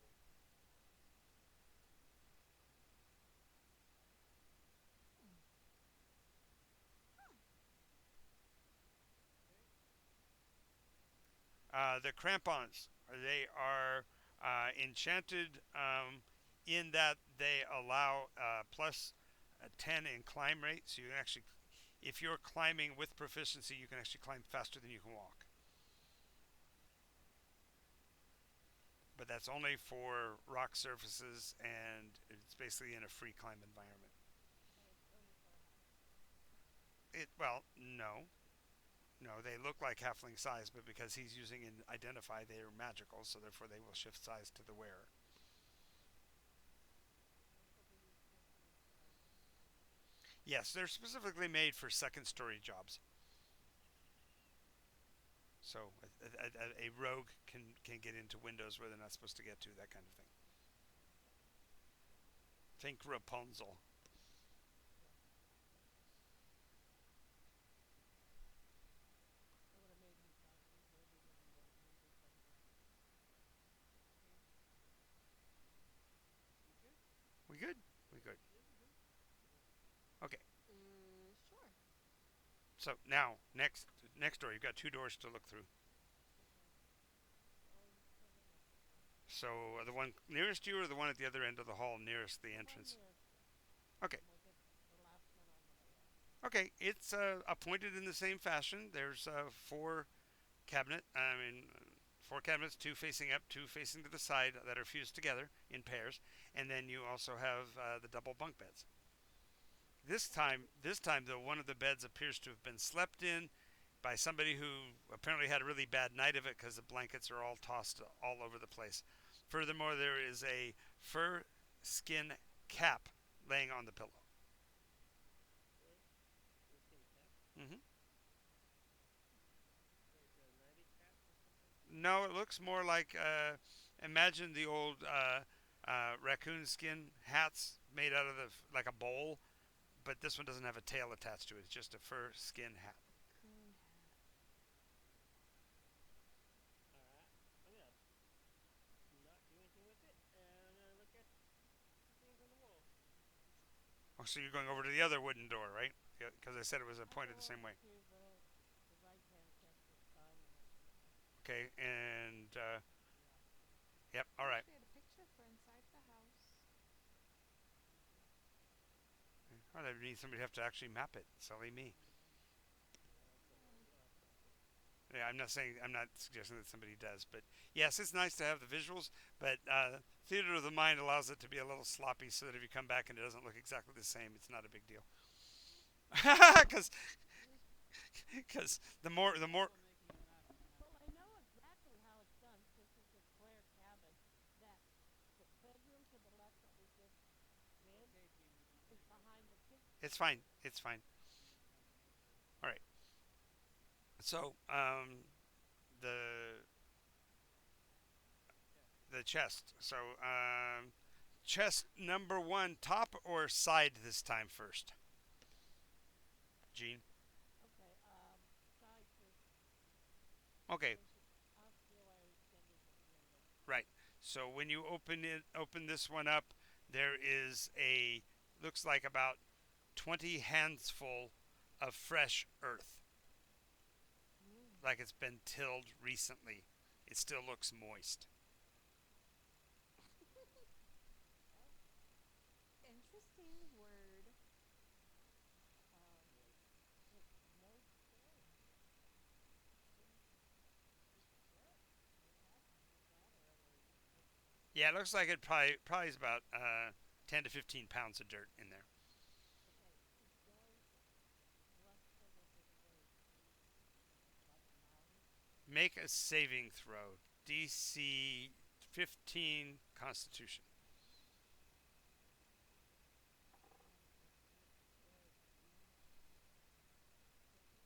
It said Yeah, 100% of the other times you simply looked and closed, but this time she's interacting with it. I think she's I gonna want put to go back soil. in the other room and taste the ashes.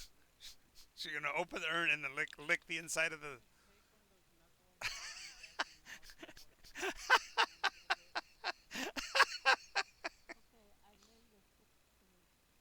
Okay, as you touch the earth, you feel the cold hand of death around your throat, and feel as if you're looking into the eyes of uh, Sharon himself. Chiron. Chiron. Depends on which way you look at the pronunciation. Yes, Chiron, the boatman. The boatman? Oh. And you hear a voice say, "Have you the coins?" He pulls away. Yeah, you did, obviously. Pulled your hand back. All right. Travis. Travis is going to open his cabinet. I'm opening the top. The top. Okay. When you open the top, you see looks like a full set of scale mail, but it's small enough for somebody that could lay down inside of the box. So it's like 24 inches tall. Maybe a gnome. But in there with it also is a odd device that looks like three logs, small, well, branches, but they are smooth hewn and in different sizes. So it literally looks like a screw together lance, like the three pieces, like a pool cue. Oh my god. Are you. Is this There's a folded pennon in the corner that is yellow and has on the picture on it the image of a dromedary, a camel? a camel. Oh, okay. Yes. The other ones are known as Bactrian. So yes. So Back in kennel and then yeah. Anyway. Anyway, it has the full suit of armor includes a helmet, boots, greaves, uh, chest armor, and pauldrons for what looks to be a lancer, All gnomish size. all gnomish size.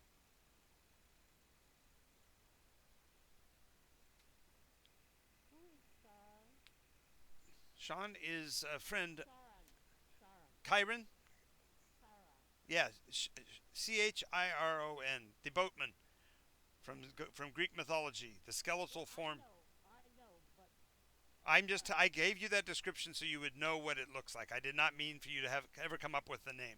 I just oh, okay. you touched the dirt and you see the skeletal form looking down at you.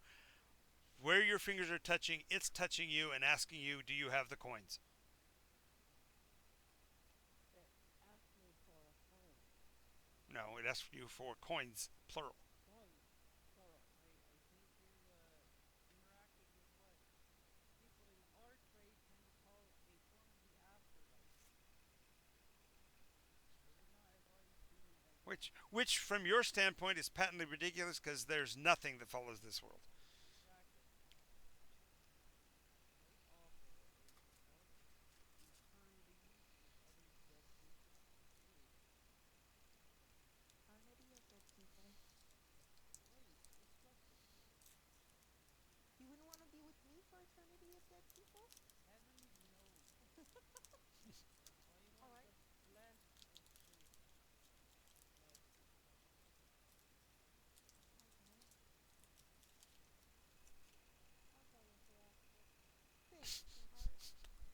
Okay. I'll go with you, Ashley. Thanks, sweetheart. anyway, what's in your chest? Oh, the other side. He picks that up. Okay, so when you open the upper box, you see a twisted branch that looks like part of some kind of a plant. It has two blood red leaves coming off of it, and a sign of blood stain at the bottom of it where it looks like it was driven into something. There's also a folded black cloak that must have I also love black cloaks. that must have been meant for somebody also short but broad. It looks like maybe the size of a dwarf. Furthermore, there are a pair of boots and a basically a mask, a piece of cloth with holes cut in it for eyes. That's what I get. I get a mask with eyes cut in it. Well, not actual eyes, but the eye hole cut. Here's his cloak, but it's a little short, but it's wide enough to some. It could be a short cloak. It would look like a right. Yeah, it would look like a courtly cloak on you, Oh, but it's black. It's jet black. It has a really nice crimson lining though. oh, that's nice. That's good. Unfortunately, in the center of the back, there's a big hole. Yeah, maybe I could learn that. I didn't find too much furniture there. And then of course there's this. Uh, this tiny, this kind of picture up. Okay, the fact that it has living leaves on it is a little disturbing because everything else in this place has been completely dead. Something might be more Jewish. Unfortunately, our druid ran screaming off into the woods, so we haven't a druid to discover that. So Okay. Anyway, and then there's his boots. Do they look like they belong to Druid? Or just boots? no, they're just boots, but they're broad and black. I wonder what his pants look like. You don't see any pants at all. Yeah. So, where's our next visit? Okay, about this time you hear the crash of the lock again as Fishy Cat does his lock breaking again. Wait, why are you doing that again? Because there's another room. He said he was doing the same thing he did in the last room. Fishy? Oh wait, sorry. I had myself on mute. Yeah. I was gonna listen on the door first and then decide whether Oh, you didn't hear anything. really. Yeah, you Alright, can't hear anything through the door. Is there a key around here? Has anybody seen a key? No, haven't seen one yet. You try the skeleton key as you're turning around? No, he points at the size of the lock. It's tiny compared to that. But it's a skeleton key. Oh yeah, you're They right. usually are made to fit every lock in a house. Yeah, and they don't fit this. Is it little half size door again? Yeah, it's just a half size door, and it's set in the upper half of the door frame, up on the, Okay. it's on the wall. Alright. Does he have like a lock picking kit in there? I don't know. Do you have a lock picking kit? I don't think you do. No, I was thinking I was about to look for it, but Oh, good point. He mentions that. Gene, you gonna move some of the clothes around and see what else might be in there? Sure. There is a thieving kit and what looks like a brace of 3 axes. There's one in there. okay. Strength and defense. Not really. You have no proficiency, so it's still gonna be a straight check. But at least you do get to use the kit. Use the kit to attempt it. So attempt to pick the lock. DC is going to be 17. Alright, let's do this. Oh wow, I got a 20. Okay. Yay! The key, the mechanism seems to just open immediately. Click, click, click. It makes the same whistling, cracking sound as the first door that Travis opened.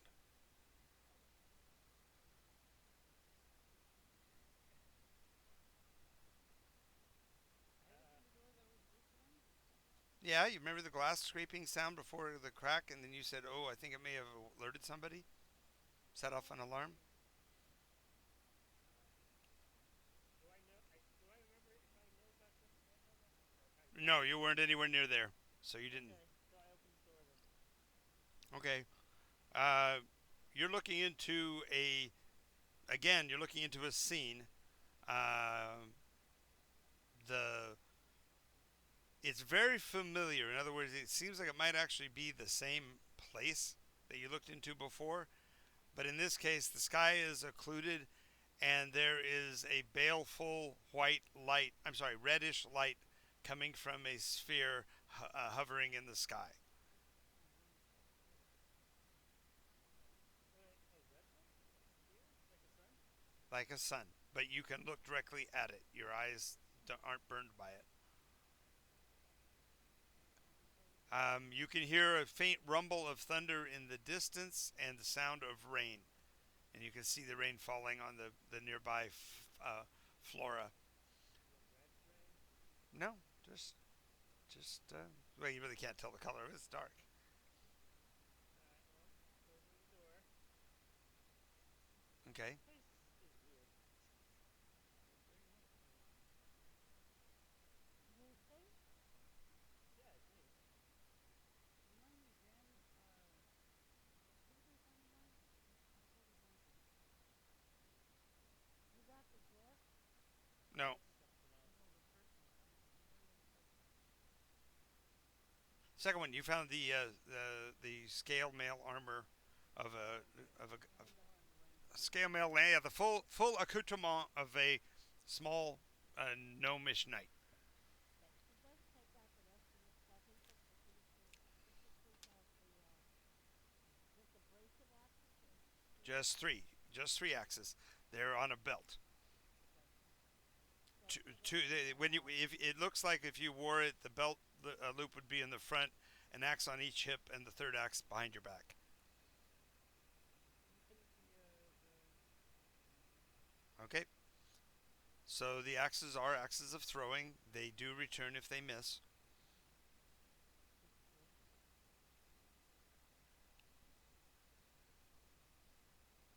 cool. and the boots? Uh, the boots are boots of striding and springing. And the last The question. cloak and the mask. Boots of striding and springing increase your move rate and your recovery rate for travel. They don't allow you to jump better? They do increase. I said increase. Yeah, they Yeah, increase your move here, rates. I need you for now with the baby. I just need a mess. Right? What'd you do at first?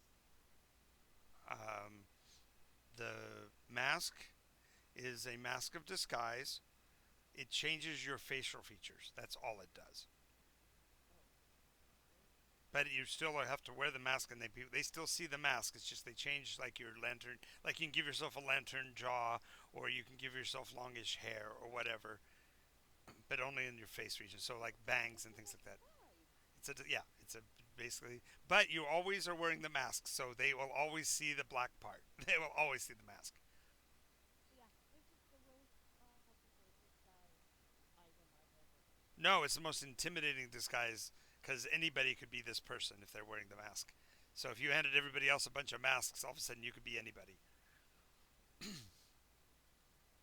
Anyways, It's great for going into masquerade balls and either rescuing princesses or ravishing them, depending on how your attitude is. Right? I'm gonna treat myself to alabaster knot then. Alabaster knot with a mask. Yeah. Oh, and the cape. Okay, and the cloak, and Big. the cloak is a cloak of the bat, but it is broken. It literally still is carrying the imbuement, but while it's got the hole in its back, it can't be repaired. It can't function.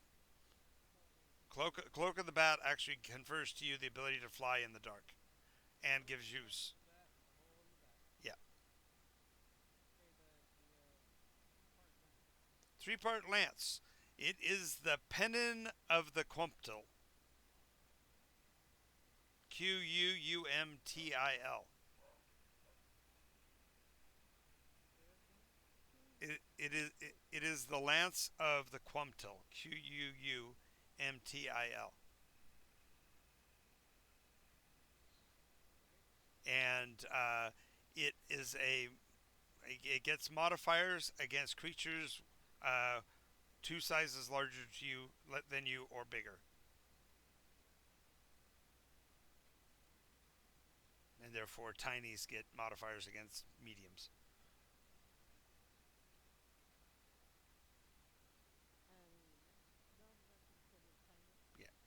Yes.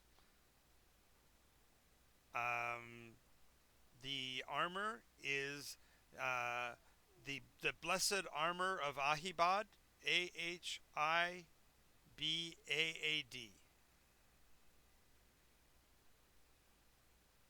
And if you are of gnomish blood, this conveys to you a +2 in all combat situations as defense. So it's a regular scale mail armor, but it's scale mail +2 for gnomes. Cool. Don't worry about it. Somebody's got a wand of transformation, so somebody gets to be a gnome if you want. So there's a way to make that work. Um, let's see. Um, his boots are boots of control used for land-based riding. So literally, you can land astride of any beast and ride it.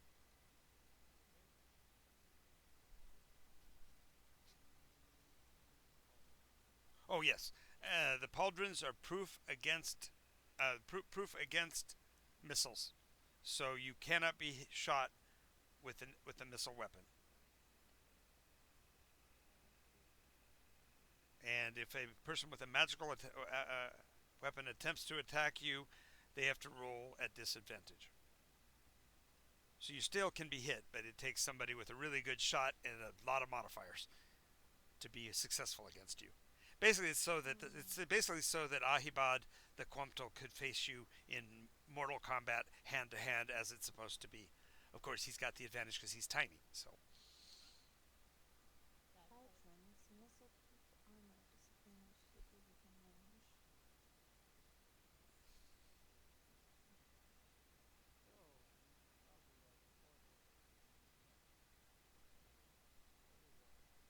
hmm No, no, they're gnomish. Okay. Woodpecker gnomish? Yeah, I thought they were halfling. No. they are halfling, but their their entire culture is based on pursuit of their ideal, who was Ahibad the Quamtel, a gnomish knight.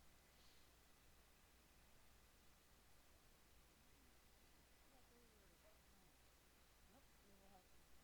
Well, they're pecks and midges, so they're halflings. Now, who's busy talking in your house, Travis? Mine. Talk about which dog. Which dog is barking? It, That might be the one that Diana has. no, mine's outside. Mm. She just bruised my leg. I showed a picture. Oh no! Yeah, she jumped up and there's like, I feel like my bone's broken in my foot.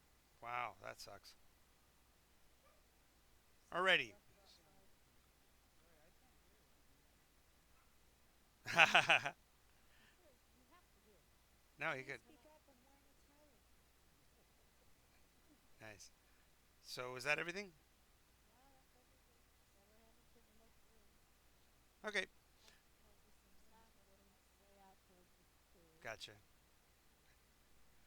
Unfortunately, I've never seen a Simpsons episode except for the Halloween episode where the villain was the rich guy and he gets visited by extraterrestrials. It's the only one I've ever seen. Simpsons is classic. Yeah, Yes. but Classic what? Classic.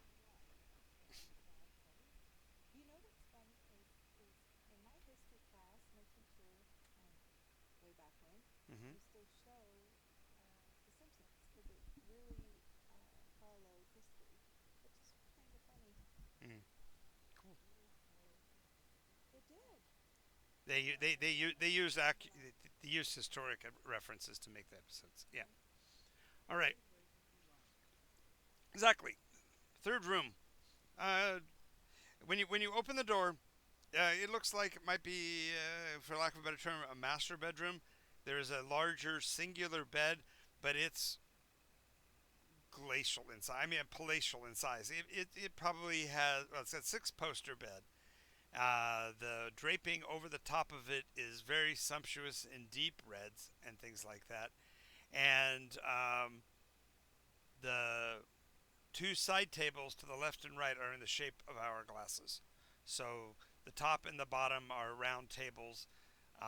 with a glass hourglass. What's the word I'm looking for? A sandglass shape inset, although there's nothing inside of it on either side.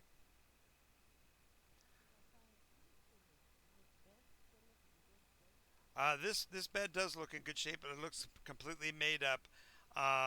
It's dusty as H, though. It is completely covered with the dust of its age, and the chiffon bed covering, the draping off of the six posters is laying in the center of the bed. So whatever the central point was, long ago lost its strength and just left it hanging upside down like an inverted umbrella. Um, seated in the middle of it, and I use that word particularly, is a bronze statuette of, for lack of a better term, a Buddha. It's got a small, cross-legged, very cheerful looking statuette, all of bronze. Uh, the figure is bald. The grin on its face is beatific, and its hands are at its knees, basically in lotus position. How long have you used it? Um, Extremely so that they actually drape down in front of on the front of the robes of the figure. Is there a heartbeat coming through it by chance? There is not. We're in the opposite end of the house.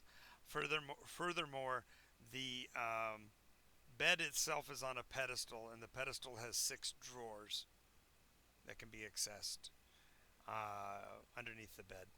And lying about the bed on the ground, um, in languorous poses, are skeletons. Looks like people came here and were willing to literally lay their lives down. So they don't look like they were in a sign of trauma. So their arm is folded under their skull, for example. Their arm bones are encircling their skulls, like they Slid out and died. laid down and died. Yep.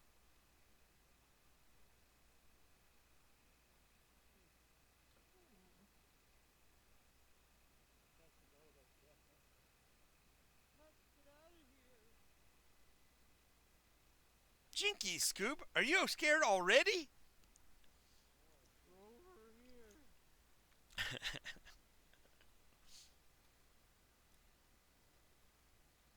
Okay, so what do you want to explore in this room, or are you just going to close the door and nope this encounter? No, let's look at it. What are we? Well, I gave you the description, so I need to know what you want to investigate. I don't know. Look at the Buddha, honestly. Okay, so you're going to climb out onto the bed because it's big, so you have to actually climb out onto the bed to get to the Buddha.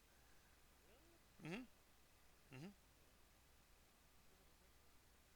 You have to step over. You have to step over the skeletal remains in order to climb up onto the bed to get to the Buddha. The corpses are on the bed. No, the corpses are around the bed on the floor. yeah. Hmm. So, Alabaster, what do you want to investigate? I want to look around it, like get to the back side of it, Well, you said you're going to go look at the Buddha. I've got you. I'm asking what Alabaster's going to be looking into in particular. One of the drawers, one of the skeletons, all the skeletons. What are you looking for? I guess one of the drawers. Okay, they're numbered 1 through 6, starting in clockwise around the bed from the right hand side. The bed in front. Okay, so you go around to the left side of the bed. Gotcha. Or counterclockwise. I said that wrong. From the left side of the bed. So okay, sixth drawer. Got it. Fishy cat, you're going for the Buddha. Tiara, what are you looking into? Looking. Well, if the bed is the only thing that has drawers in it, then I'll look at the drawers in the bed. So there are 6 of those. One of them is already accounted for. So Okay. which, I go which to the opposite end of the room. sure. Astrid. Oh, she took my clue, and I was gonna go for one. Well, then Okay. go Then number I'll two. go for three. Okay, good. You split it up evenly. Each person will get 2 drawers that way. All right. So let's go with Fishy Cat first. Fishy Cat steps over the corpse line, and as you do, you hear mid Mid Eastern music, sitar and flute. Is it peaceful? Very. You're putting us to sleep? No, he's the only one that hears it. But it also conveys a warmth in the air that feels warm and dry. It feels clearly like you're not in the same place anymore. I look behind me to see if I see people. Okay, when you look backward, you're looking out of the parapet of a tower across a city that spans to the horizon. Uh, Turrets and parapets and walls, the, the glow of the lights of a city at slumber. I'm gonna look at the Buddha for a second and like Okay, see how so you looked away is to it look to you. behind me or is it down? Okay, when you looked away, when you look back, instead of the brass Buddha, you see about a 400-pound person. His facial features don't match the Buddha in any way. He's very thin faced, although he's very heavy. His face seems oddly thin, and he has the very thin, long Manchu kind of mustache and goatee. I put my hands together He is disrobed from the hips up, and you can see that he has considerable number of tattoos and markings on his flesh, and they seem to move. Cool. and it's awesome. Like I said, put my hands together and bow my head and the Buddha and awesome. As you do, and you bring your hands up in front of you, you see that you are clothed in a diaphanous uh, Arabian gown with uh, various colors of chiffon covering you, and jewels, and more importantly, thin bracelets of gold at your wrists. All right. Well, hello.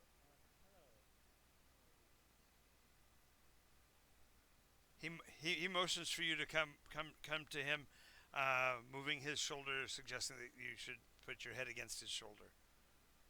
You realize that you're basically in the boudoir of some major figure in this kingdom. I look at my hand actually for a second. Am I is that am I is that dressy? Yeah, Dressy? Do I still have my priestly hands? yeah, and I you're put my and well, no, but the problem is that you're a male, but the feeling you're getting is that your body is female.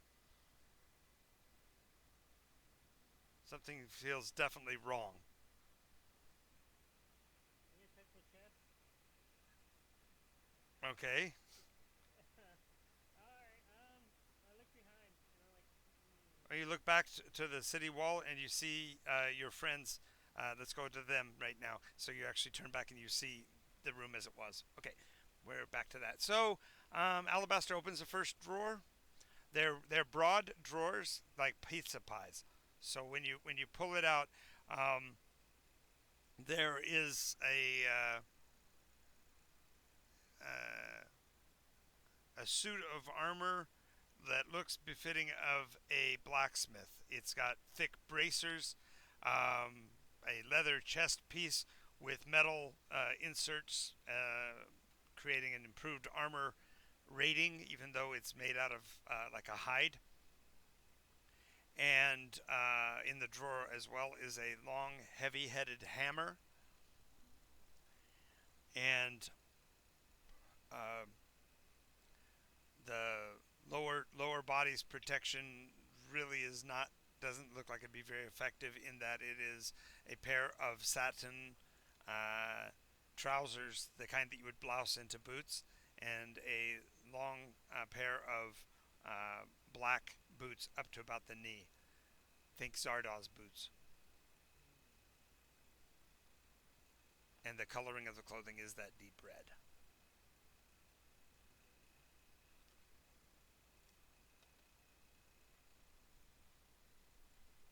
The only other thing of interest in that is a small sphere that you can see, although it's all metal, you can see that he has burnished parts of it so that the parts that are burnished have the appearance of the world of Nycos.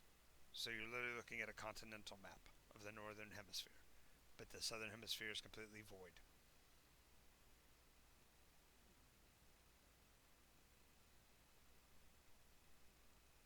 Jean's over at the other drawer far side. When she opens it, um, inside there is a tiara with a nimbus stone in it. Um, very a whole lot of filigree. It almost looks like a crown. It's not quite. It's still the open backed tiara style, but it's got built-in combs to hold it in place.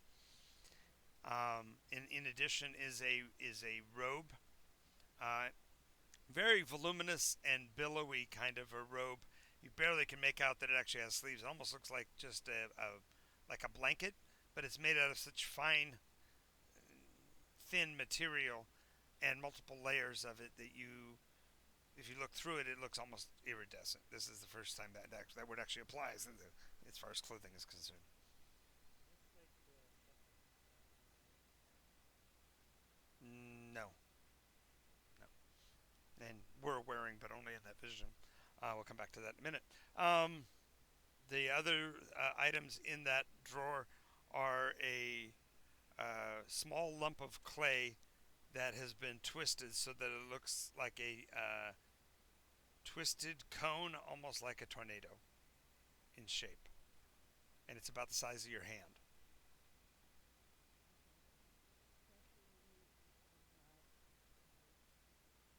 Okay.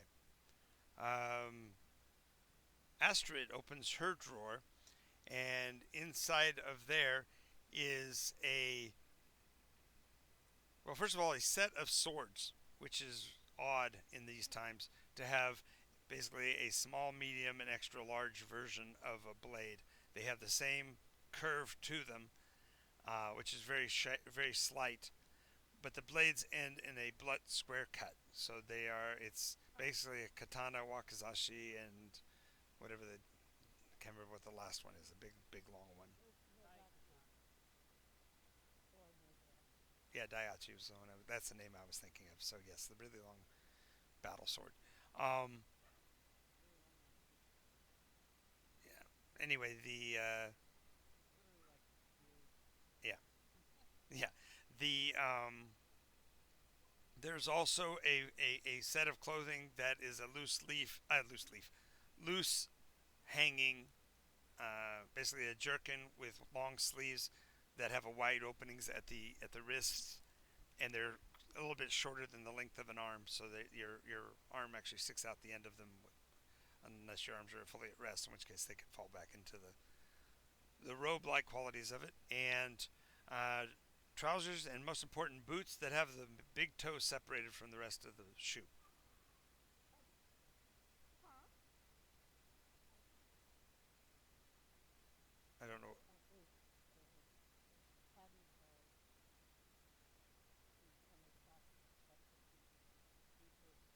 Yeah. Wear sandals. Yes. Okay. And there's also a pair of sandals. Usually there's fun ones with the sandals. Exactly. That make you taller. Yep. What game were those for? Did I ever leave a shop one? No, you wore them at your house once. That would have been funny. I could have told Where's you the I had shop? There's a game store that we used to go to called Gameology. Back in the world when we could actually visit stores. I know it's a long time ago now, but you know. Yeah, right. It's right around the corner from you. It's at the corner of Mountain and uh, Foothill. In behind Oh. in behind in behind the Kentucky Fried Chicken and Farmers. There's a little shopping center back there called Vanguard. It's not Gameology? That's Gameology. Okay. It's in The shopping center, the party center. Oh. yeah the part That's the a good movie. Yeah. If you see the Vanguard sign, you know where you found Gameology back in there. Yeah, It's see, 7 miles away from me. There you go. it's behind the Farmer Boys and the Kentucky You're Derby. much closer than any of us because we all live in opposite directions from that. Oh, really? Yeah, I live Where along. from where? Well, he lives in Chino Hills. Gene lives in Anaheim, and I live in San Bernardino. Oh, Can't be more specific. We will not be more specific than that. Right? Exactly. Just we're all long distances from the store, so you're probably the closest. Oh, my goodness. So anyway, so yeah, the other thing is that your drawer is the only one that he seems to have a small book, a small leather bound volume, and it's tied closed with a little leather strap. how can I reduce the cost of postage to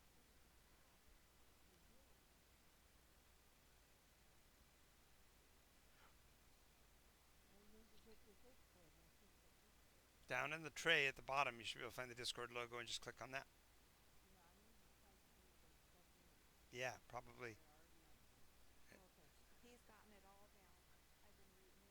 I heard you earlier repeating something that I'd said, so I realized you must be reading it. Okay, so that's those three drawers. And okay, so at this point, when he climbed onto the bed, you guys saw him vanish for a moment. And as you're like looking in your drawers, you look up and you see him reappear. Hayden, no, Vicky, What? yeah, are you? Uh, oh, you see me? Hey, I walk back over and buddy. Okay, so you climb back off the bed. Okay, Yeah. What happened to you? You disappeared. I I saw somebody singing in Kentucky and fruit and everything, and there was a kind hook and metal, I mean, golden bracelets, and I did not throw a nail. So I vanished. that was really weird. So just so you know, Z, I think I misspoke. Black suit of armor, reinforcements with plates, leather stud shoes, big heavy hammer, oiled with constantly to match the knife grip. Yeah, These Japanese swords really do have those attachments on them, yeah, you completely missed. and small sword. You Yeah, missed. there was more than just that. But There were What was missing? the he had boots that went up to his legs and the soft pads in, all of so What happened? Oh, thigh-high no, boots? kind of like boomer pants. Okay, Soft pads are tucked in so what else is in there? in yours, Gene. Is it mine? bracers. Okay. Nope, the bracers were in the one that Travis looked in. Okay. Yours was the iridescent diaphanous Oh, robe. diaphanous robe, You a got that? That was as that. many layers of light chiffon that comes in from iridescent. I looked into all of it. And what else was in there? This is why notes have to happen. There was a tiny statuette of what looked like a tornado. Yeah, Remember the size of your palm? really twisted to look like a tornado with palm size. And one of them things is bigger diaphanous fabric. Well, actually, it was after I did the gown first. Oh yeah, no, but you're right. There was something before. That was the tiara. That was like a Ah, crown with the nimbus stone set in the front.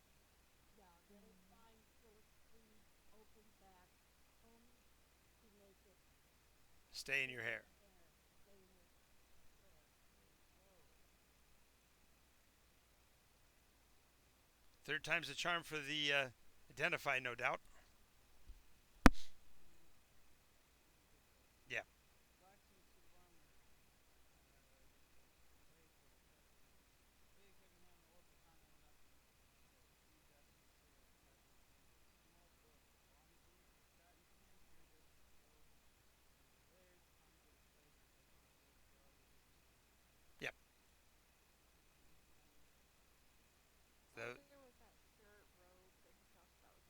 Oh yeah, the gi, the gi. The gi? Yeah, and the gi was also crimson with gold filigree at the wrists and ankles. And the filigree was actually um, a language that none of you can speak. So it looked like letters. Crimson gold refabric. Yeah, there you go. Yes, that's it. Okay. All clear. Yes, Now that we've got enough help. but it's 4 o'clock, so the best we can do is identify quickly before we run out of time. Okay. Okay, identify. I mean, unless you want to hold off and wait till next week. I was just assuming they were all in position and not identified. Uh, of course you would.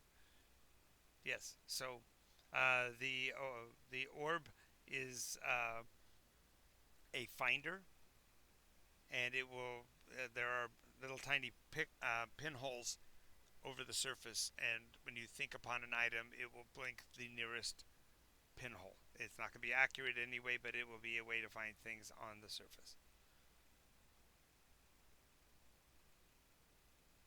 Hmm. The armor is set up so that it is protection from fire. So when you're wearing it, you are immune to everything, including fireballs and stuff. You're totally immune to the damage from them. Okay. They are, however, vulnerable to ice attacks, and the armor has to make a saving throw versus destruction DC 15, just a flat roll. So you really don't want to go up against somebody with ice.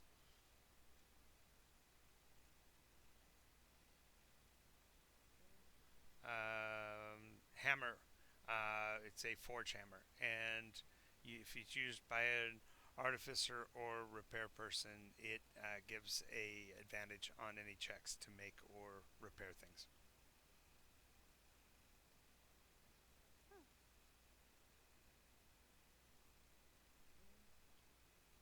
Okay. Switching over to the diaphanous clothing, that is that's based on the air elemental, and therefore allows flight and free motion in any atmosphere. So you're immune to poison effects while you're wearing it that are airborne. Wait, what's it? No. The robe, Okay. the tiara, is the headdress of Mariah, and it is cursed with the fact that the elementals are looking for it still. If somebody wears it, they will become known to the elementals, and you'll draw them to you. Somebody wants attention. Yes, the air elemental helm does that.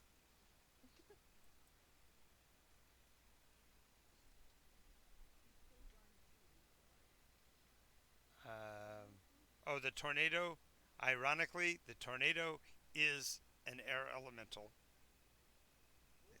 It is. You actually can summon and control one air elemental of half size. Interessante. But it's in the same drawer with the crown that would summon all of them. So you get one little one on your side, but it wakes up all the others against you because they want the crown from you. Why do they want the crown? It's the crown of their goddess, their leader. Who the ones with the crown? Baccarat? Um, Or a good person or a bad person? He's a paragon or he's a dragon. What? nobody, yeah, but you guys aren't familiar with those lore because none of you are Black Veil. Um, the martial arts armor is of Earth Elemental Link, and you cannot be knocked over or knocked prone while you're wearing the gi, the martial arts armor. The book is a translator for the language.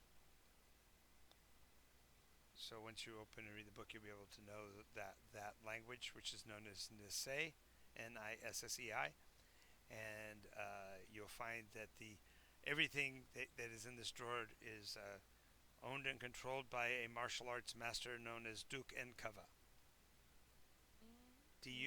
Dukn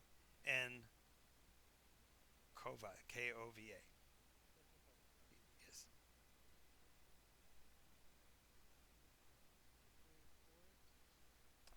The swords are his honor-bound blades, and they cannot be replaced in their scabbards if drawn until they are blooded. Any flying swords too? The small one is specifically for seppuku. The second one, the main katana, is the fighting weapon, and these are earth elementals, so they are as vulnerable to water as the fire stuff is to air. Fire stuff is the cold. Fire stuff is to no air, Gene. Oh no, you're right. You're right. You're right. Cold. You're right. Okay. Wait, no. Earth would be Both. Earth and air are in opposition. Fire and cold is in opposition. Yeah. Okay, so the long boots are uh, boots of free action, allow you to pass through. This is in the long boots are in the same drawer as yeah. So um, they actually allow you to pass extreme distances, like hundreds of miles in a day, while wearing them. Just call them, yeah, long striders, exactly. Satin pants. Okay. They increase your charisma uh, in terms. Oh no, not charisma. They improve your dexterity while doing acrobatics.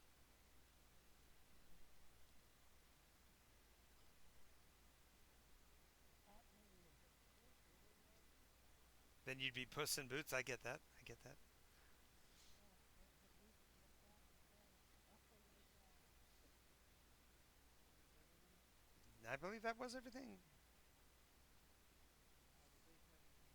Oh no, I said the hammer was the fashioning tool, forge tool. Yep. Don't know, but Arnaldo, good job on writing all this down. he's our hero. He is. He's good at this. I'm just sitting here watching. Here's the truth of it. He has played this game with these people so long that he knows that if he doesn't write it down, they will forget that they have it. So he wants to make sure that it's here so that even if they don't remember, he can at least go back and say, "Don't you have a blah blah that can do blah blah?" Well, I'm really good at remembering. I don't need most of these notes because I'll write, the couple words that I need to remember all my character sheets, and I'll remember most everything that happens each week. But that isn't always the case, and Right. sometimes it's my inner question, so I must write it in stone. Nice. Use Well, in this case, write it in electrons. my ver Well, veracity and vibrant.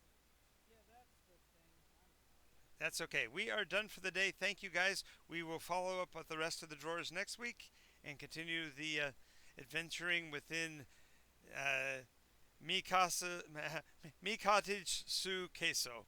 I have a question. Sure. Do any of these objects look familiar compared to the big statues of the ships? Yes, they do. Okay, cool. All right. We will carry this on next time. Thank you to our viewers for watching, as always, and hope to see you next time. And we'll see you around. Make sure to watch for us on 1 o'clock just about every day. Bye.